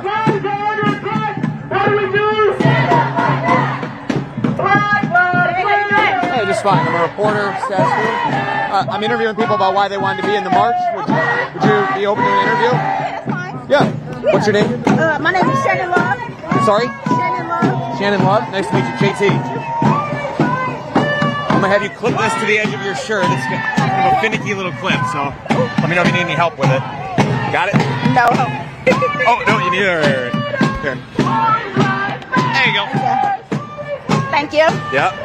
So, Shannon. Yes. Can I first, just into the microphone, can you say your name one more time? Okay, my name is Shannon Love. Shannon, what made you want to be in the streets today? Why was that important? Well, Corey is a childhood friend of mine. He's also the father of my little cousin. Oh, sorry, can we actually go off to the side just a little bit, just because the sound is drowning you out? That's fine. I apologize for interrupting you. So, of course. So, one more time, why did you want to be in the once again, my name is Shannon Love, and I'm here today because Corey is a childhood friend of mine. He's also the father of my little cousin, and so that gives me motivation to get out here when they don't have the strength to. Today is my first day out here, and so I'm just out here supporting and giving love and keeping his name alive. So with that personal connection, childhood friend, father of your was it my cousin? Your cousin. Yes. So with those personal connections, you know, why don't you paint a picture of who he was as a person to the extent that you knew him? I think a lot at least online that I've seen has been just reducing him to like the criminal record, like trying to paint him as anything anything to make the cops seem more justified. Can you make him humanize him for us? Yeah, of course. Corey was extremely funny. He was really funny. I didn't get to spend much time with him. He was with my cousin, but we used to hang out. He was always funny, cracking jokes. We talked stuff. We used to run around outside. He was just a really good person. Even when we got older, he was a really good person. Yeah. Very good person. So yeah, I had never had a bad experience with him. Yeah. So when you heard the news or saw the video, I mean, where were you? How did you react? And how are you processing the emotions now, a few days removed? I was actually at home. I didn't know that it was Corey. I saw the video a lot of times. I just didn't realize from the angle who it was. I actually found out by the mother of his child. She told me that it was Corey. So that's how I found out. And how are you processing the emotions now, a couple of days removed? Today was a real hard day. I think the reality hit in that this is really happening. Watching that video over and over again and seeing the different angles was very disturbing. Today was a hard day for me to focus. So I just had to be out here with my people, and so I'm here. How does it feel to be surrounded by your friends, neighbors, community members? It feels really good, actually. There's a lot of love here. There's food here. They give us water. The fact that everybody is together. The fact that this is day 3, if I'm not mistaken, and the crowd is still large. It feels really good. I'm excited about it. And hopefully we get justice. That's the goal. What would justice look like? Justice will look like, I'm not speaking for everybody, but I'm speaking for myself. I feel as if justice will look like that officer getting arrested. And also the officers around him being held accountable as well for not jumping in and interfering and stopping their coworker from making the biggest mistake of his career and damn near probably his life. Right. So my justice would be the officer being held accountable, also the officers that was around being held accountable. Also the fact that they say that he was looking in cars. Looking in cars is not against the law. So it's also like, where's the crime? They came to him as if he had already committed the crime and they knew it was him. And that's not fair. Because looking in cars is not against the law. Like, I can look in this car, the window's down, I'm not a criminal. So it was no crime. And even if there had been a crime, I know the police were trying to make it, something about the knife, and even that does not justify, taking a human life. In Wisconsin, we don't have the death penalty, so to have a police officer act as judge, jury, and executioner for somebody on the ground, I don't need to relitigate the emotions for you. Of course. No, not at all. But for me, it's like the fact that they had both of his arms, the officer that shot him was on his lower body. if he did get poked, I felt like he should have took that little poke and let his coworkers handle the situation, because obviously he's harmed, or whatever the case may be, if that's how he felt. And it was a lot of cops there, so he could have walked away with his wound and let his coworkers handle the situation. I felt like he was upset. He probably got poked. I didn't see no blood. Maybe the pain pissed him off, and because he was mad, he reacted. And so those 3 shots to the head was definitely a reaction. Maybe him being pissed off. He felt like Corey got the best of him. He can't believe it. I don't know, but it wasn't right. What do you want to see from, we're seeing like a really people-powered movement out here. I've seen some leaders step up and address the execution in various ways. How do you want to see leaders lead in this moment? Yeah. Or should they just take a step back, I don't know. I feel like all the leaders, from my knowledge and what I'm seeing, they're doing really good. They got us out here. Like I said, this is my first day out here. Yeah. The leaders been out here since day one. So I feel like they did a really good job. They got us out here. The community didn't accept it. The community was outraged. The community is brought the reality of it, and so the leaders is the community is the leaders. I feel like the community did a big job. The leaders came and helped the community, and so I think everybody's doing good. We got to keep this up. I won't keep you too much longer, but yeah, I do want to ask. You said you found out the news from the mother of Corey's child. How is she handling things without being able to give away like too much personal information? Of course, she is distraught. She's in disbelief. She's upset. She can't believe it. Although he is the father of her child, they had history before the baby. His daughter is 13, so they got history for the 13 years plus years when we were kids growing up together. So she's not good at all. She's not good, but she got to stay strong for her baby, because her baby is not okay either. Yeah. And how's your cousin taking things? Well, she's not doing good at all. Today was my first time seeing her in person since the situation. She's not doing okay. She's not doing okay. I believe that this makes her feel a little better, because she do see the public is stepping up for her dad. She see that we're not letting it just go in vain. She see a whole bunch of strangers out here for her dad. And I think that makes her feel good. It makes her realize her dad was human and people actually care about the public and being mistreated. So I'm sure she's hurt, but this gives her a little relief that people care. We're still so close to everything that happened, so I don't expect you to have the full and complete answer to everything that I'm asking. Yeah, of course. But, I mean, at least at where we're at right now, do you feel like there's anything that isn't being talked about that should be? Anything that isn't being given the time of day, like attention from media like myself, that should be? No, I just feel like people should focus on the fact that they were saying they came out because he was committing a crime, when looking in vehicles is not a crime. So I don't know if pulling on doors, I don't know. And we don't know if that's even the truth. They could have added a little, juice to the phone call, like he's lying, he's pulling on, doors. So I feel like the fact that we can focus on even the reason why they came is not illegal, because he has the right to look in cars. And so I think we focus on that'd be one of the reasons why the officers shouldn't have been so aggressive. It was just a real horrible experience. And I think what we're doing here is going to wake people up.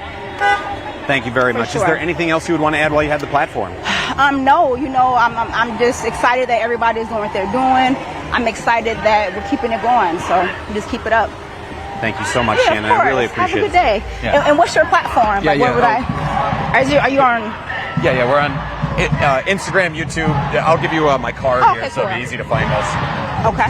And I'll steal that microphone back from you. Yeah, cool. Okay, I don't know how to work. Oh, I got you. Oh, shit. Oh, my God. There we go. And that's for you, so you can find it later. Awesome. Thank you so much. I really appreciate it.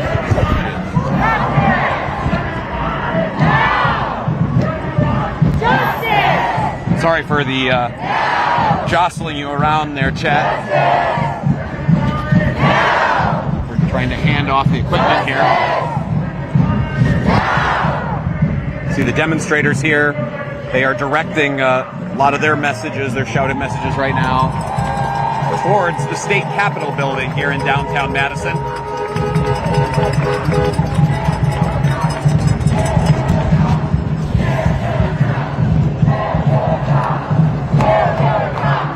Yeah.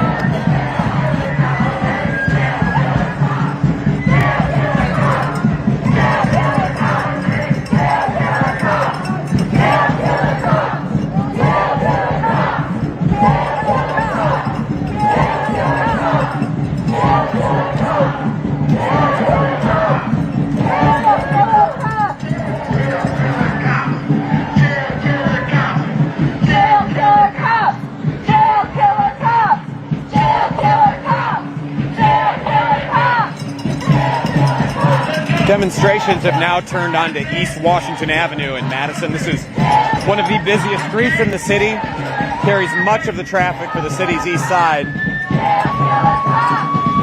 And if you're wondering why I'm calling out so many street names, a lot of it is actually because Madison's built on an isthmus. It's built between two lakes.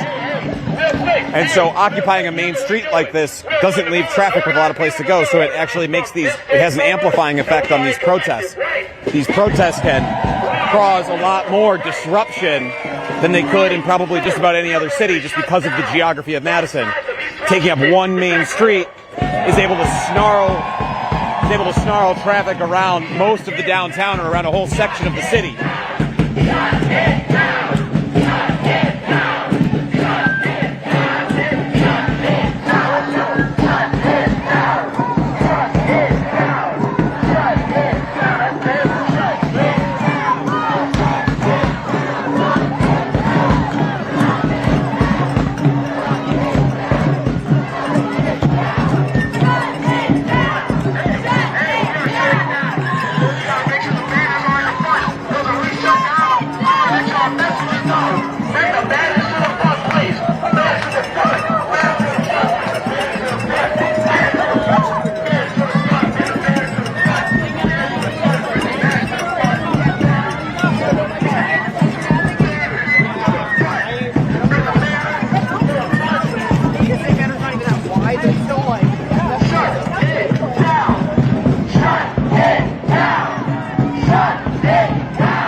Right here?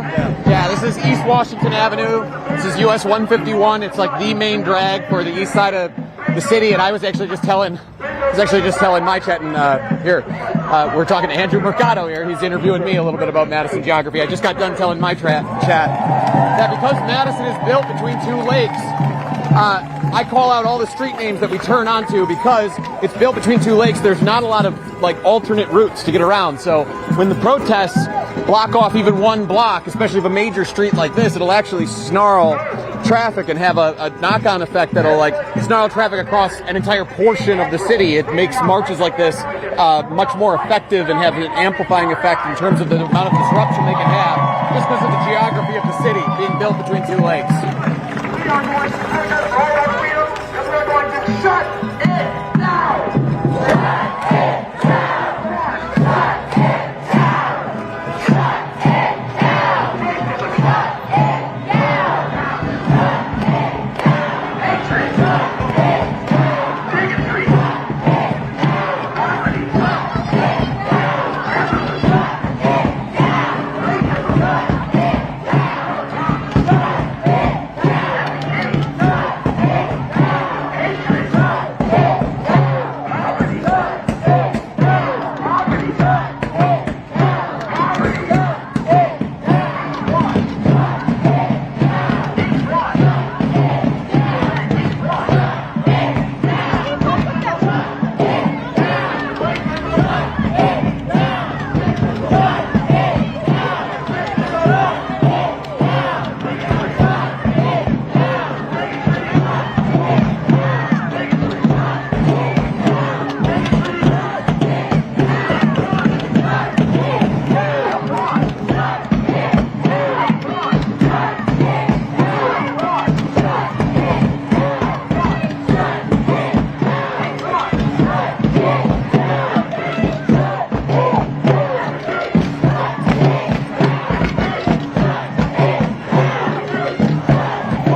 Pardon to interrupt y'all, but my name is JT Cestkowski. I'm a reporter with Status Coup News. I was curious if anybody from Freedom Inc. is available for an interview. Not at this exact moment. It will be Ms. Coup, but she just couldn't be on the march anymore. But we can because you want the interview right now, you said? Or? I mean, if I can do it while marching, that's just a bonus. Okay, yeah. Yeah. But if you have contact, or you have your contact, then we can follow up too. Yeah, I'd appreciate that. I got a card somewhere. One of these pockets.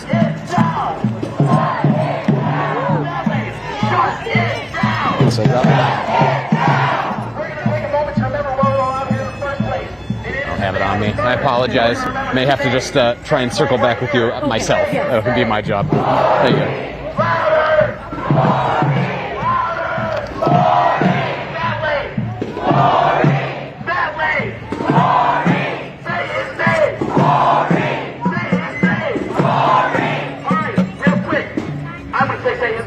No one's gonna say his name. Science experiment. Say his name. No one say it. Say his name. Right here. Some of y'all ain't listening. No one say it. Say his name. Here's the thing. Now we're all gonna say it.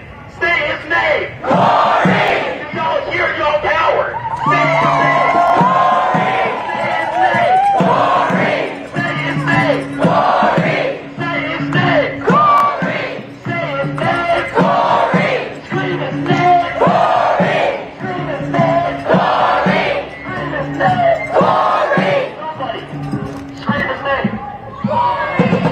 Nobody scream his name.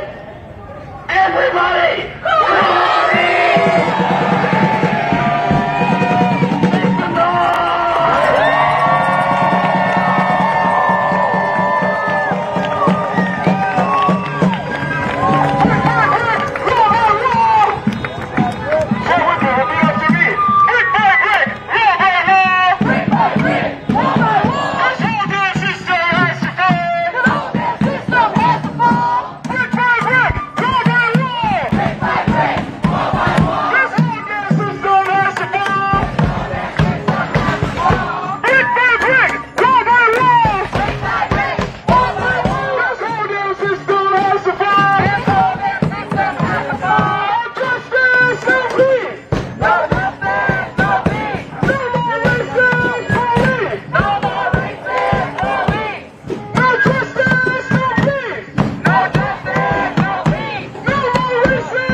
Sorry to interrupt you.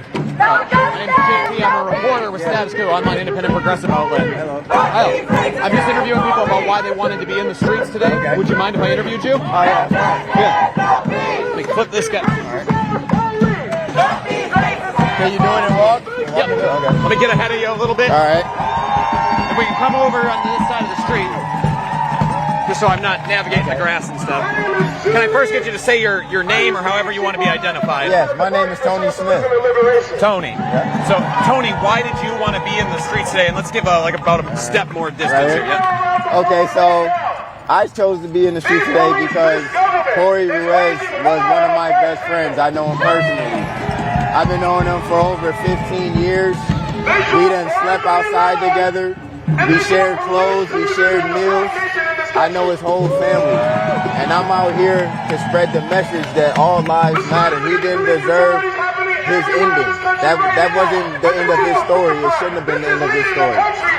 And I want other people to know that Black lives matter, and we need to stop this nonsense. We need to stop the black killings. It's getting sickening. I'm tired of it. And especially now that it's hitting real home to me, I just really want people to be nicer to each other, be more courteous of each other, just more love and peace, because this is getting old. This is getting tired, man. I'm tired of it. So let's paint a picture of who Corey was as a person, something more than just, the few seconds that people know of him from that video or from the side of a poster. Who was he? Paint me a picture. Corey is the type of person that when I was in my younger days, I was homeless. I didn't have a stable place to stay. Corey was the type of person, if I couldn't stay the night at his house that night, he would sleep outside with me. That's the type of person that Corey was. and I will always thank him for that. He inspired me to do a lot of things. He got me into my music career. If it wasn't for him, I wouldn't be doing music right now. I owe everything to Corey Ruiz, and that's why I'm out here for him. I'm out here for Black Lives too, but I'm mostly out here for him.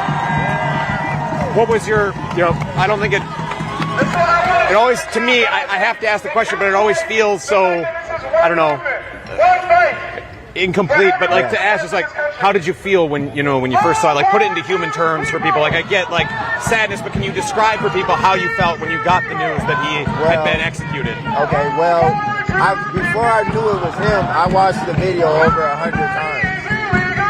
And just from watching the video, I felt sickened. Like my stomach was turning. I couldn't watch it. I was teary-eyed. And then I got the news that it was my friend. And honestly, I threw up. And it was crazy because I was actually out with some other friends. I was at a local tavern and I got the news and my friends just seen whiteness in my face. And I had to run in the bathroom and I threw up. Yeah, it was heartbreaking. It was heartbreaking. Like, it was unbearable. It was very unbearable. Unbearable. And now, I mean, we're just 2 days out from when it happened, maybe even less than from when you got the news. In that intervening time, have you had the chance to process your emotions at all? Has it changed your feelings? Somewhat. I have been able to process them somewhat, but I'm not going to lie, the last 2 days, I just been crying myself to sleep. I just, like, people see, like, a real change in me, and it's only been 2 days. But I kick it with the same people a lot, so they know that I'm not right now in the head. So I'm trying to keep it cool, leveled, and this is a good way to do it, be out here supporting this movement and supporting my friend. So this is a good way for me to keep it calm, cool, and collective and show my love and support to the Black Lives Matter movement and to my friend's family. His mom, Elsa, I love you, Elsa. His sister, Veronica. His sister, Anna. His brother, Adam, I love you all. And I'm here for you. If you need me, you know I'm here for you guys. So, do you have, you referenced like it was important to be part of this crowd. How does it feel to be in this crowd surrounded by your friends, neighbors? It's surreal, man. Like, it's very surreal. Like, this is one of like my first protests. So the energy, the aura is different. It's way different than just seeing it on TV. It hits harder being a part of it, and I feel it through my bones, my whole body. I got goosebumps. Like, this is very surreal, very surreal. Goosebumps, surreal. Yes. Do you have a message? A lot of these people came out to deliver a message to the Madison Police Department. Do you have a message for Madison Police? Yes, I do have a message to the Madison Police. To the Madison Police, you guys were wrong. I really feel like you could have handled that situation a little bit better. I know all cops aren't bad, but that cop, I don't know what was going on with him that day, but he just came out there just ready to shoot. He literally got tased twice, and they were stomping on him as he was getting shot. So y'all need to do better, man. Y'all really need to do better. So, I mean, you're already kind of building in there that like the police can be improved. Like you're trying, you're saying that not all police, kind of thing. Do you feel like they could re-earn your trust? Honestly, no. No. They can't. They lost it with me, but hopefully they can earn the trust of like future generations. But me, I'm 38. It's over for me. You completely lost my trust. But I'm not gonna instill that in my children either. I'm gonna let them decide and let them choose to trust you guys or not. But I'm not gonna wish it upon nobody. I'm not gonna try to sway anybody's thoughts. But me personally, you guys lost my trust and you lost my respect. Respectfully. Tony, you've been very generous with your time and opening up at a time when no doubt you're going through a lot right now. So I won't push you for too much more, but is there anything that you feel like people aren't talking about enough in this situation? Anything that people in the media like me should be focusing more on right now? They should be focusing more on the procedures of the police than my friend's criminal history. I think that I feel like they didn't have to use a mugshot. It seems like for every black killing, they go for the worst picture. They don't want to see us in our best. They always want to see us at our worst. So that's my message. Focus on the actions of the police and not my friend's criminal history. Because our president has more felons than my friend did. And he's the president of the United States. Let that sink in. Anything else you want to add while you have the platform? No, that's it. Tony, thank you very much for your time. I really appreciate it. Colin, my hands are sweaty, but thank you, man. I appreciate that. Yeah, you're doing great. Thank you. So sorry for your loss. Thank you.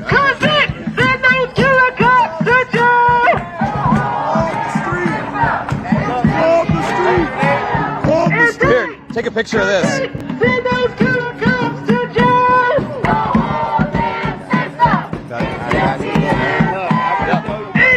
I'm going to show you something. Yeah.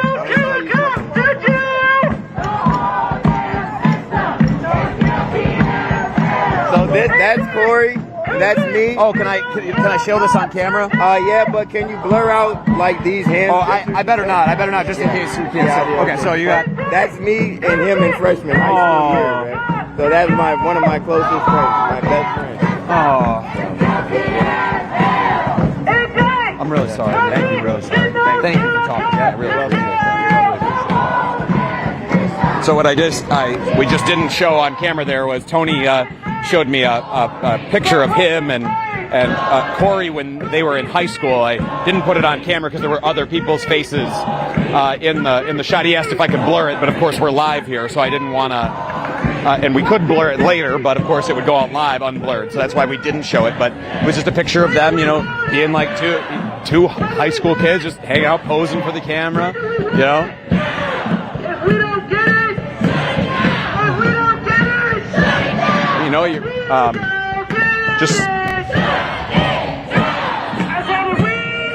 it really puts into perspective how small of and tight-knit of a community Madison is, that I come to this demonstration in a city of 250,000 people, 500,000 people in this county. I come to a demonstration that's got, maybe 1,000 plus people at it. And, we bump into two people who knew Corey as a child, or at least when he was younger.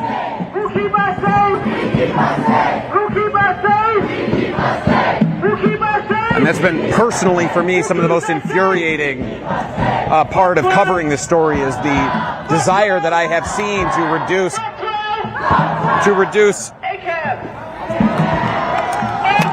Corey to just his criminal history, especially, as if that him having a criminal history would justify a police killing. Of course it does not. That is absolute horseshit.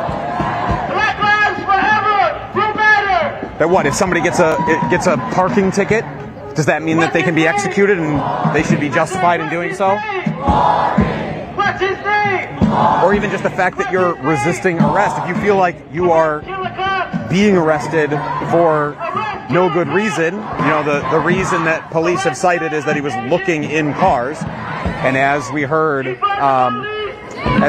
from Shannon earlier, she says that's not a crime. So if you feel like you're being taken for an unjust reason, resisting arrest not worthy of a death sentence. There is, of course, I know that people already in the chat, I'm sure there are many trolls in our chat right now who are just saying, oh, but he had the knife. He had the knife. Let's let the investigation play out there. Because so far what we have is the police claim.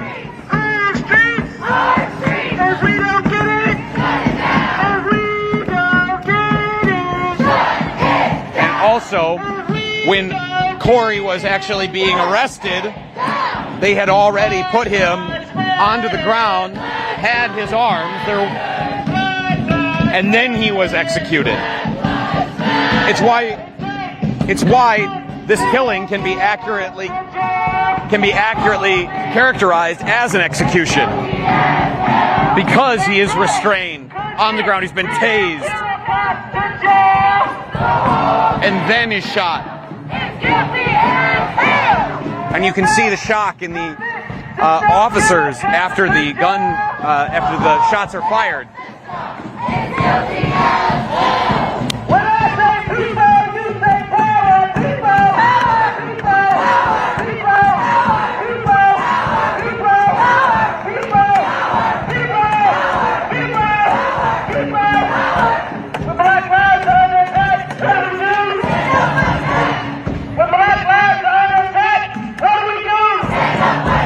When Black lives are under attack, what do we do?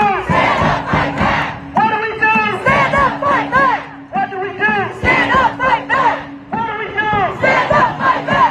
Justice for Corey! Justice for Corey! Justice for Corey! Justice for Corey!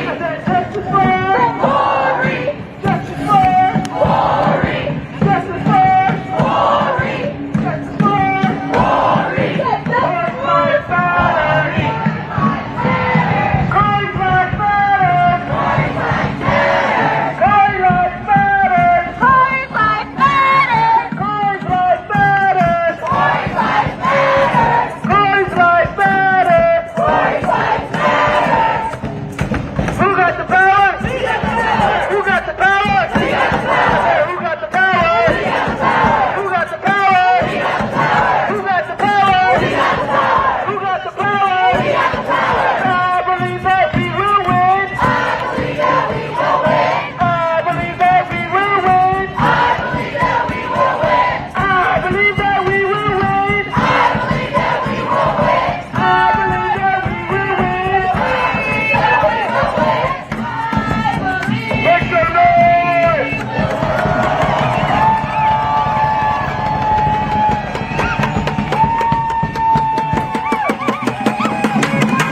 Say his name!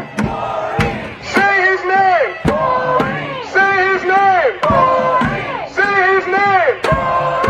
Say his name! Say his name! Say his name! Say his name! Make some noise!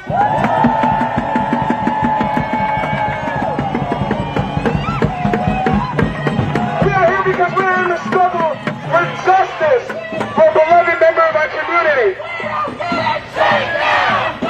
But the struggle for liberation for Black people in this country started long before this week. It started long before the Black Lives Matter movement. The police, we are here because we know the police have been executing Black people in cold blood since before they were police officers. They started off as slave catchers. That's what that badge means. We're here in the North, on top of that history, walking on that history of the police in this country. Because at the end of the day, the struggle to abolish slavery, the struggle to defend our communities from slave catchers, to defend police forces from snatching people out of their cars, out of their homes, while they're minding their business, and killing people in our communities, that has been going on for over 100 years, and it's going to go on over 100 more.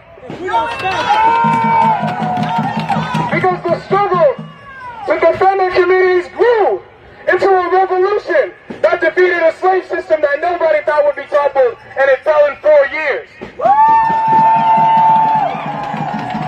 And that revolution's not finished. Black Reconstruction's not finished. Building a republic of the oppressed. Building a republic of the working class. Building a republic for the people who have always come last in this country. Building a republic for Black liberation needs to happen now.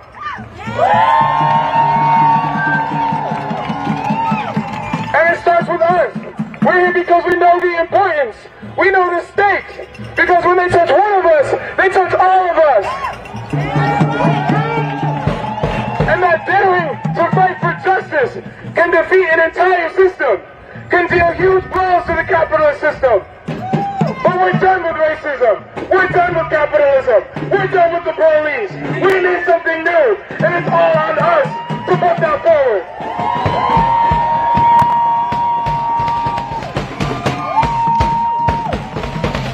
When they terrorize our communities, they show how much they depend on us being scared.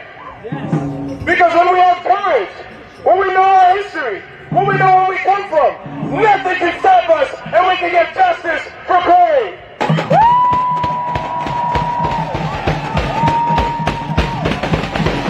Because we need to keep that energy today. We need to keep that energy tomorrow. We need to keep that energy every single day until all black people in this country, all oppressed people in this country are liberated from racist oppression and from the police.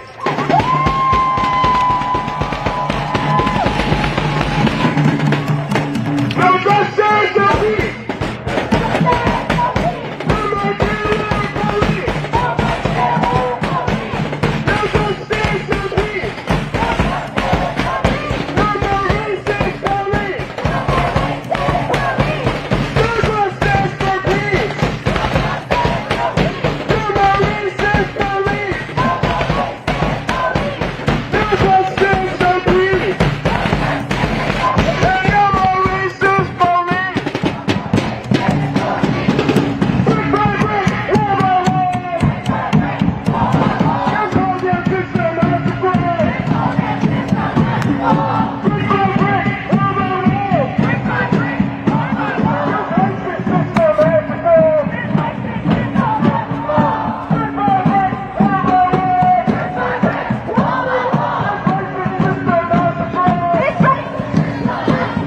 All right, folks, I walked a little bit ahead of the procession here just so I could get a little bit of a quieter atmosphere, so I could reset here for a moment, because we haven't done that the entire stream.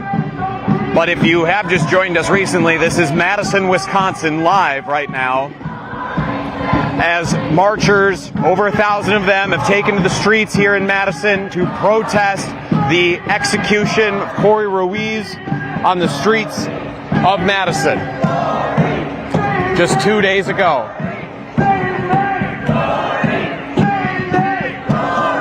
You've heard us. We've lifted up the voices of people who knew Corey. We've lifted up the voices of community members here on the ground on the reforms that they want to see, the way that they see it benefiting their lives,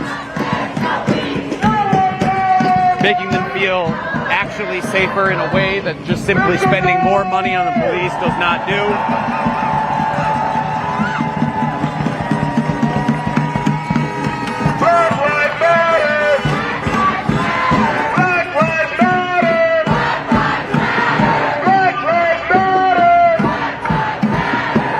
And if this kind of on-the-ground journalism is important to you, I'll remind you we are the leading on-the-ground outlet here. And I can confidently say we were the first national outlet to be on the ground here, because I live here and was out here the day that Corey was killed. And when we pick a story, we stay with it here at Status Coup, so we will continue to cover these demonstrations as they are set to continue through the weekend. I've already seen so much national press just leave.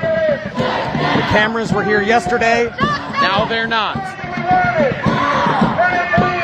For media, some local press, and a couple of other independent streamers like Mercado Media, who I have deep respect for.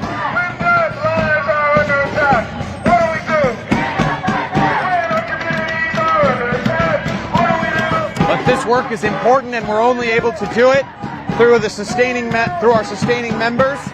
If you want to become one of those sustaining members to help build a working class, people-powered,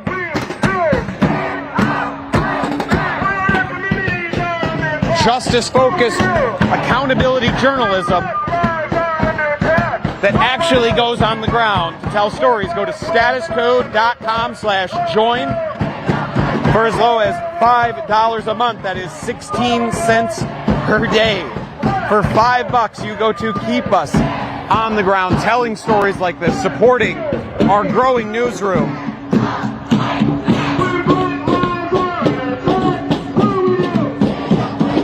So again, that is statuscode.com/join. I would be very grateful, and I am very grateful to all of our supporting members.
my chest.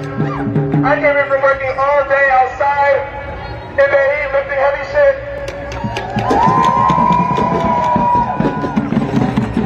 And on my way over here, I couldn't help but think about how black people built this country. We've been building this country. They couldn't build this country without us. That's what slavery was about. Because they couldn't do it.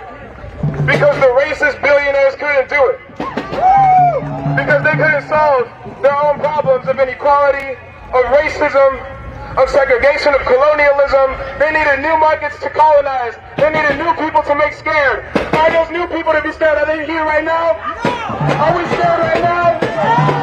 Is we scared right now? Is we scared right now? Is we scared right now? Is we scared right now? Say his name. Say his name. Say his name. Say his name. Who streets? Who streets?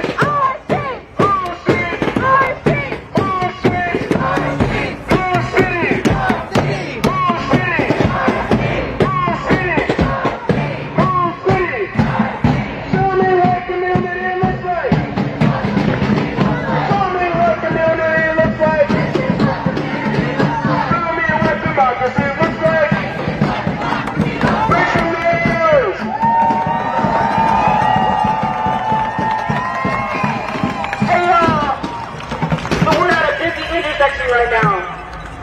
What we're going to do is cause some disruption. Are y'all down with that? I said, are y'all down with that? If we don't get it, shut the shit down! We're going to do the intersection make it as inconvenient as possible for the folks making the decision, for the folks holding the power, and show them exactly what we want, exactly what we need, which is change. We need arrest. We need justice. We're gonna stay right here until we get it. What do we want? What do we want it? If we don't get it, if we don't get it, if we don't get it, if we don't get it, what do we want? What do we want it? If we don't get it. Who did they better? Who did they better? I said, who did they better? Say his name. Say his name. Who speaks? Who speaks? Who speaks? Who speaks? Who speaks? When Black Lives are under attack, what the fuck do we do? So, Chad, if I'm to understand that correctly, seems like what's happening here is that the protesters are resolving to remain here for as long as they can, and here being, not sure if it's going to be this intersection in particular or just East Washington Avenue more generally. They've been making their way down it very slowly. I need them to have loud and clear. I need them to know that Black Lives Matter. I need them to know that... Either way, I'm going to just come off to the side for just a second. I'm going to set up the camera, and then I'm going to try and snag an interview while we're sitting here. I need them to know that Corey deserves to be here right now. Corey should be alive. I did not Corey. I did not know. Although if this speechifying keeps up, I will go back by the speeches so you can listen in a little more clearly. When Corey got murdered, it hurt my heart. It hurt my heart because that could have been me.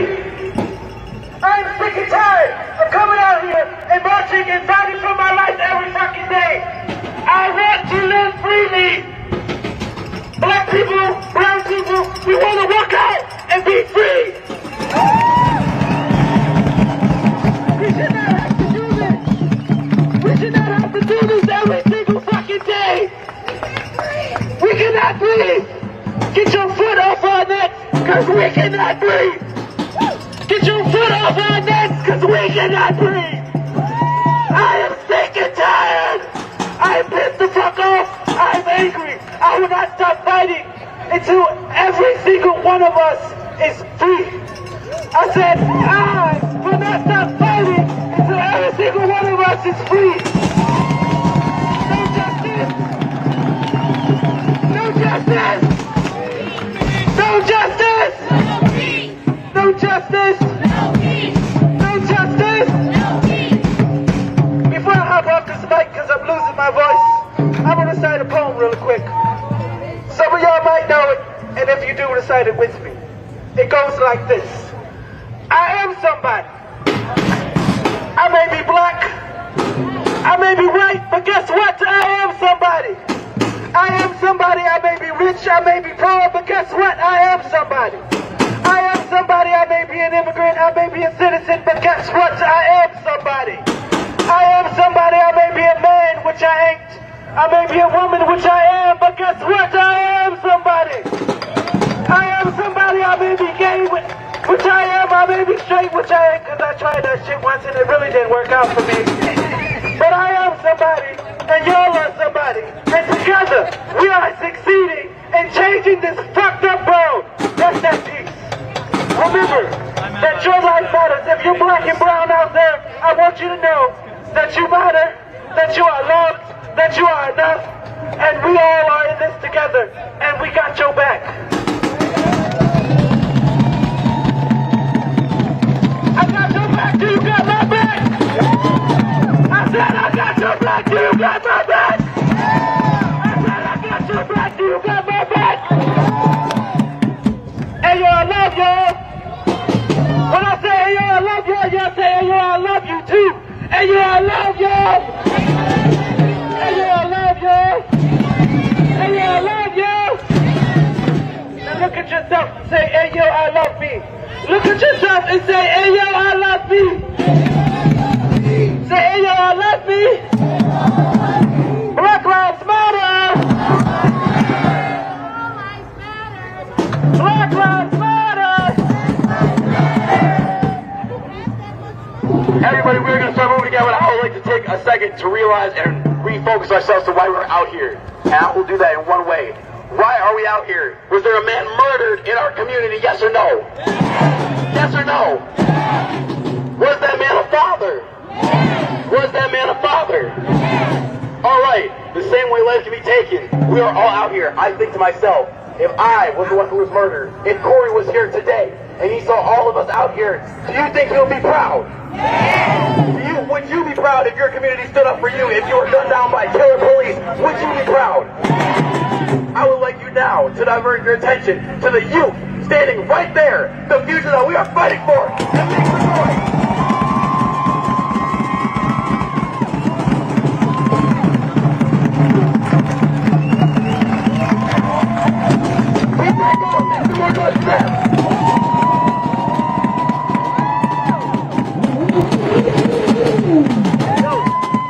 What we are doing out here is we are building communal power. We are building communal power. So, there are so many ways to get justice. And no way might be the way you want to get it. But guess what? Today we are out here, and today we are unified. Because a person in our community was taken from us, and I saw the video, and you may have too, of his daughter talking about how she will never see his father again. Is that acceptable? No! Is that acceptable? No! Let's do the youth that were up there and asked, do they deserve to live? Yes or no? Yes! You deserve to live. Do I deserve to live? By getting together, I started by saying, Corey will be proud and you'll be proud too, because it can feel like nothing is nothing, but we're out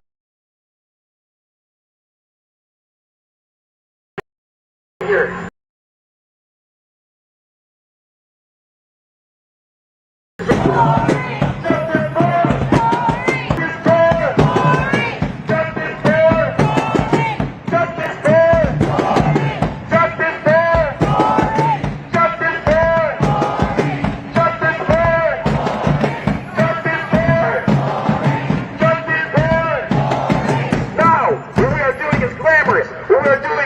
Conflict is revolutionary. Give it up for yourselves.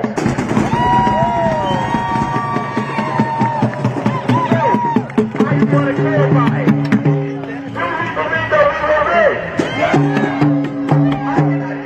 Hi, my name is JT Cestkowski. I'm a reporter with Status Coup, online independent progressive outlet. I was wondering if I could grab you for an interview as we walk here. I'm going to listen to Voice of the Color. Fair enough. Thank you. Anyone you recommend I speak to?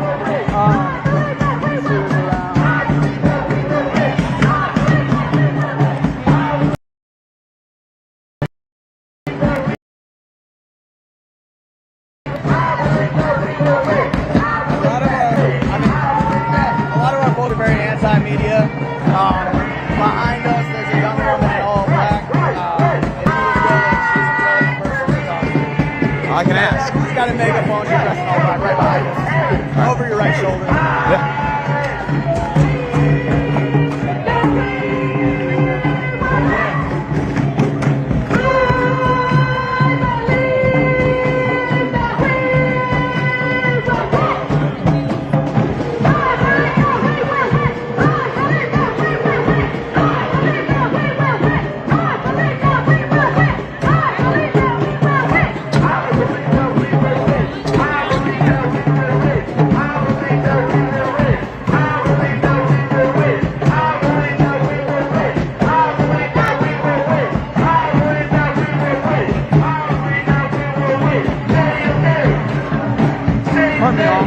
My name is JT Cestkowski. I'm a reporter with Status Coup, online independent progressive outlet. I'm doing interviews with people about why they want to be part of the march. Would any of you want to do an interview? Yeah. What's your name? Janavia. Sorry? Janavia. Janavia. Nice to meet you. I'm JT. Can I put this microphone on you?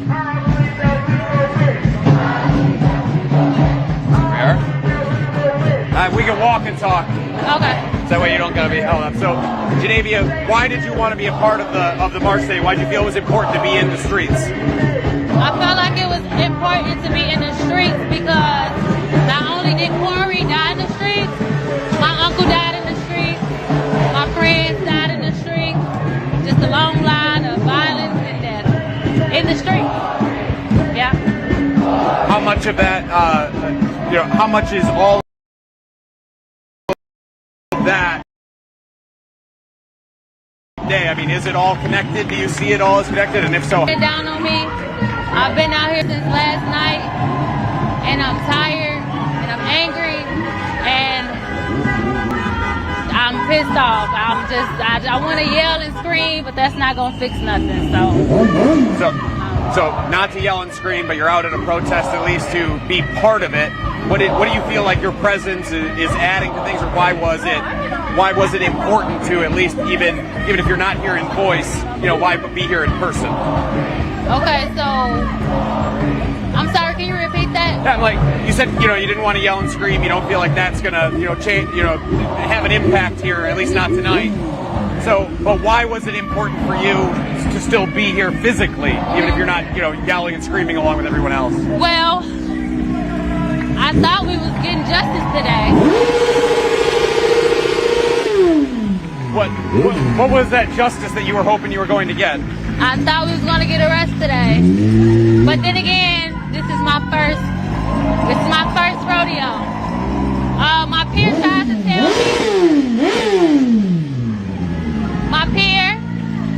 to tell me that this probably wasn't the way. But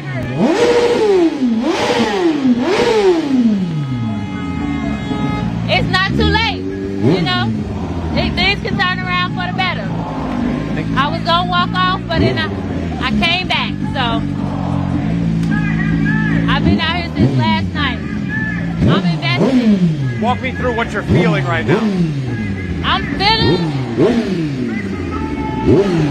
You want to move so you're not right next to that? No. I'm feeling like we're getting somewhere. We may not get justice today, but we will one day. We will one day. And is an arrest enough? No, it's not. It's not enough. A life was taken. Not enough, but it'll have to do for now. It'll have to do for now, in hopes that you get what eventually? so sorry. It's beautiful.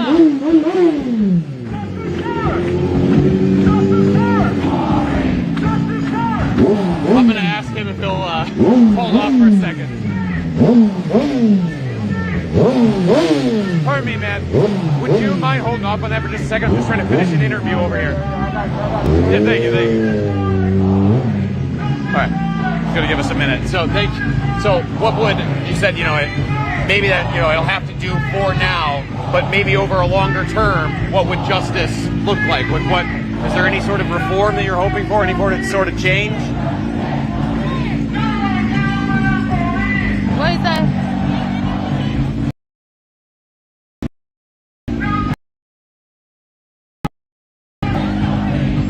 Sorry? I don't know.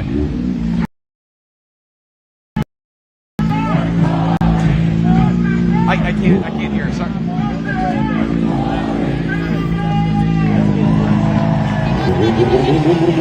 Yeah, later. I gotta finish this one first. Okay. Yeah.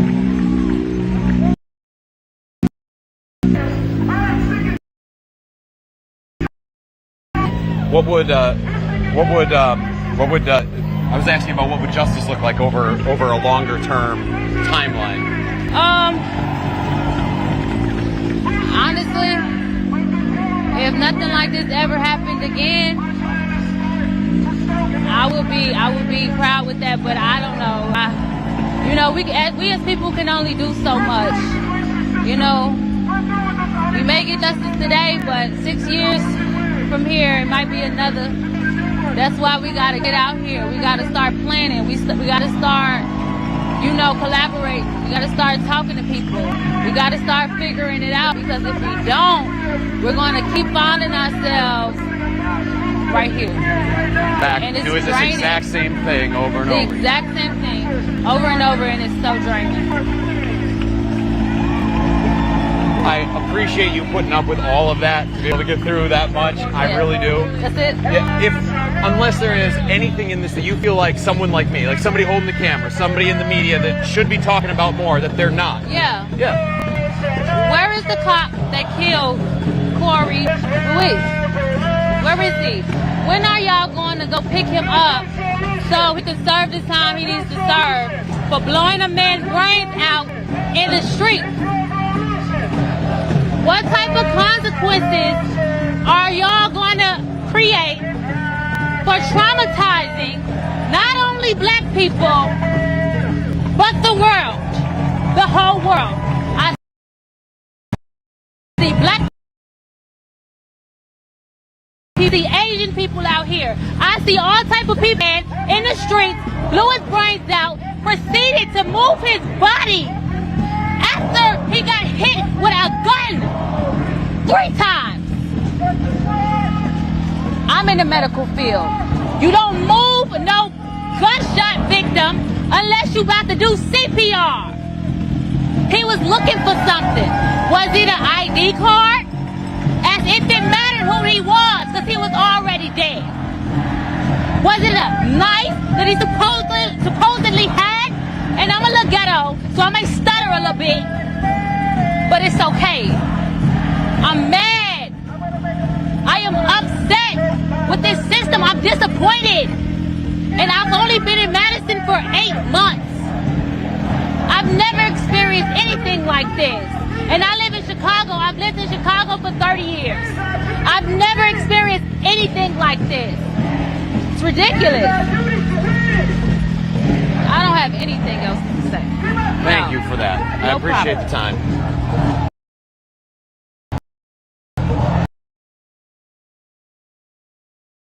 I'm sorry. I've been having problems with it. Thank you.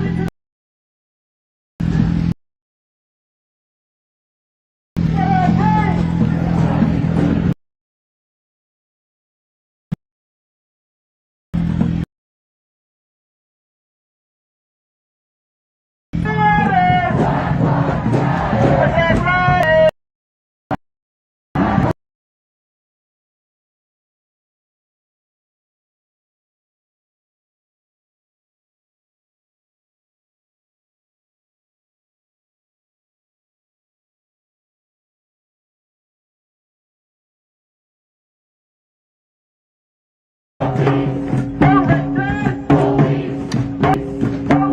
1 second, Colin.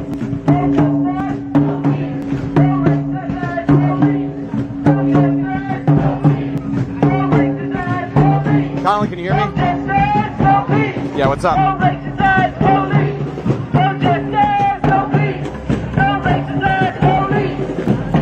Interesting. Okay. I don't know what that's about.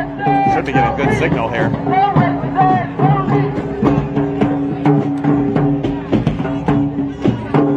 Meaning if like the issue comes back. All right. Thank you so much. I appreciate it. I'm checking in. All right. Bye.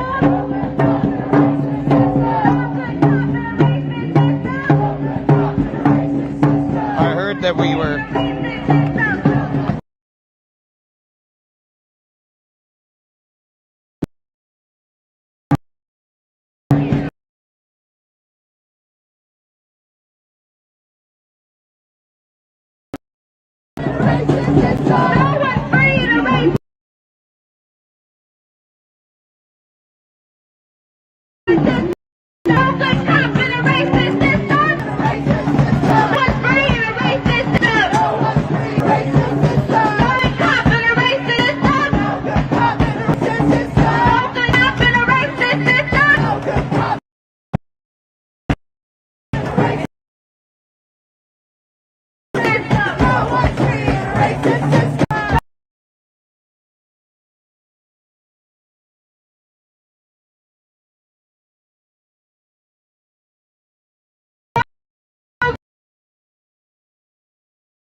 Through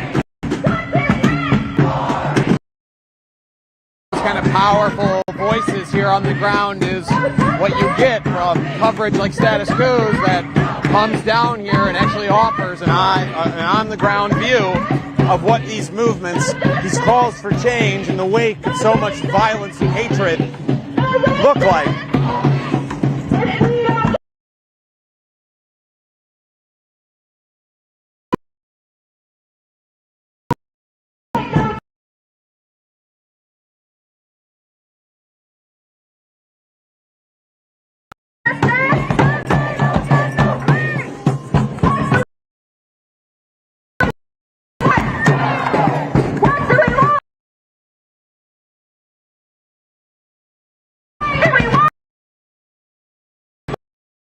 Uh-oh.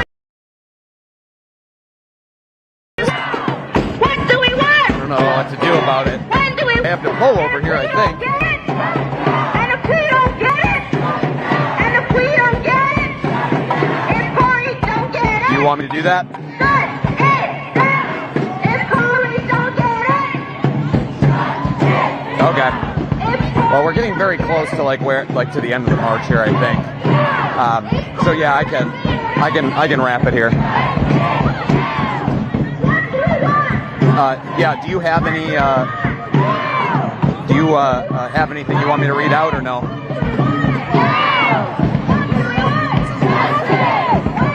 Okay. Yeah, I appreciate that. All right. Thanks, Colin. All right, bye.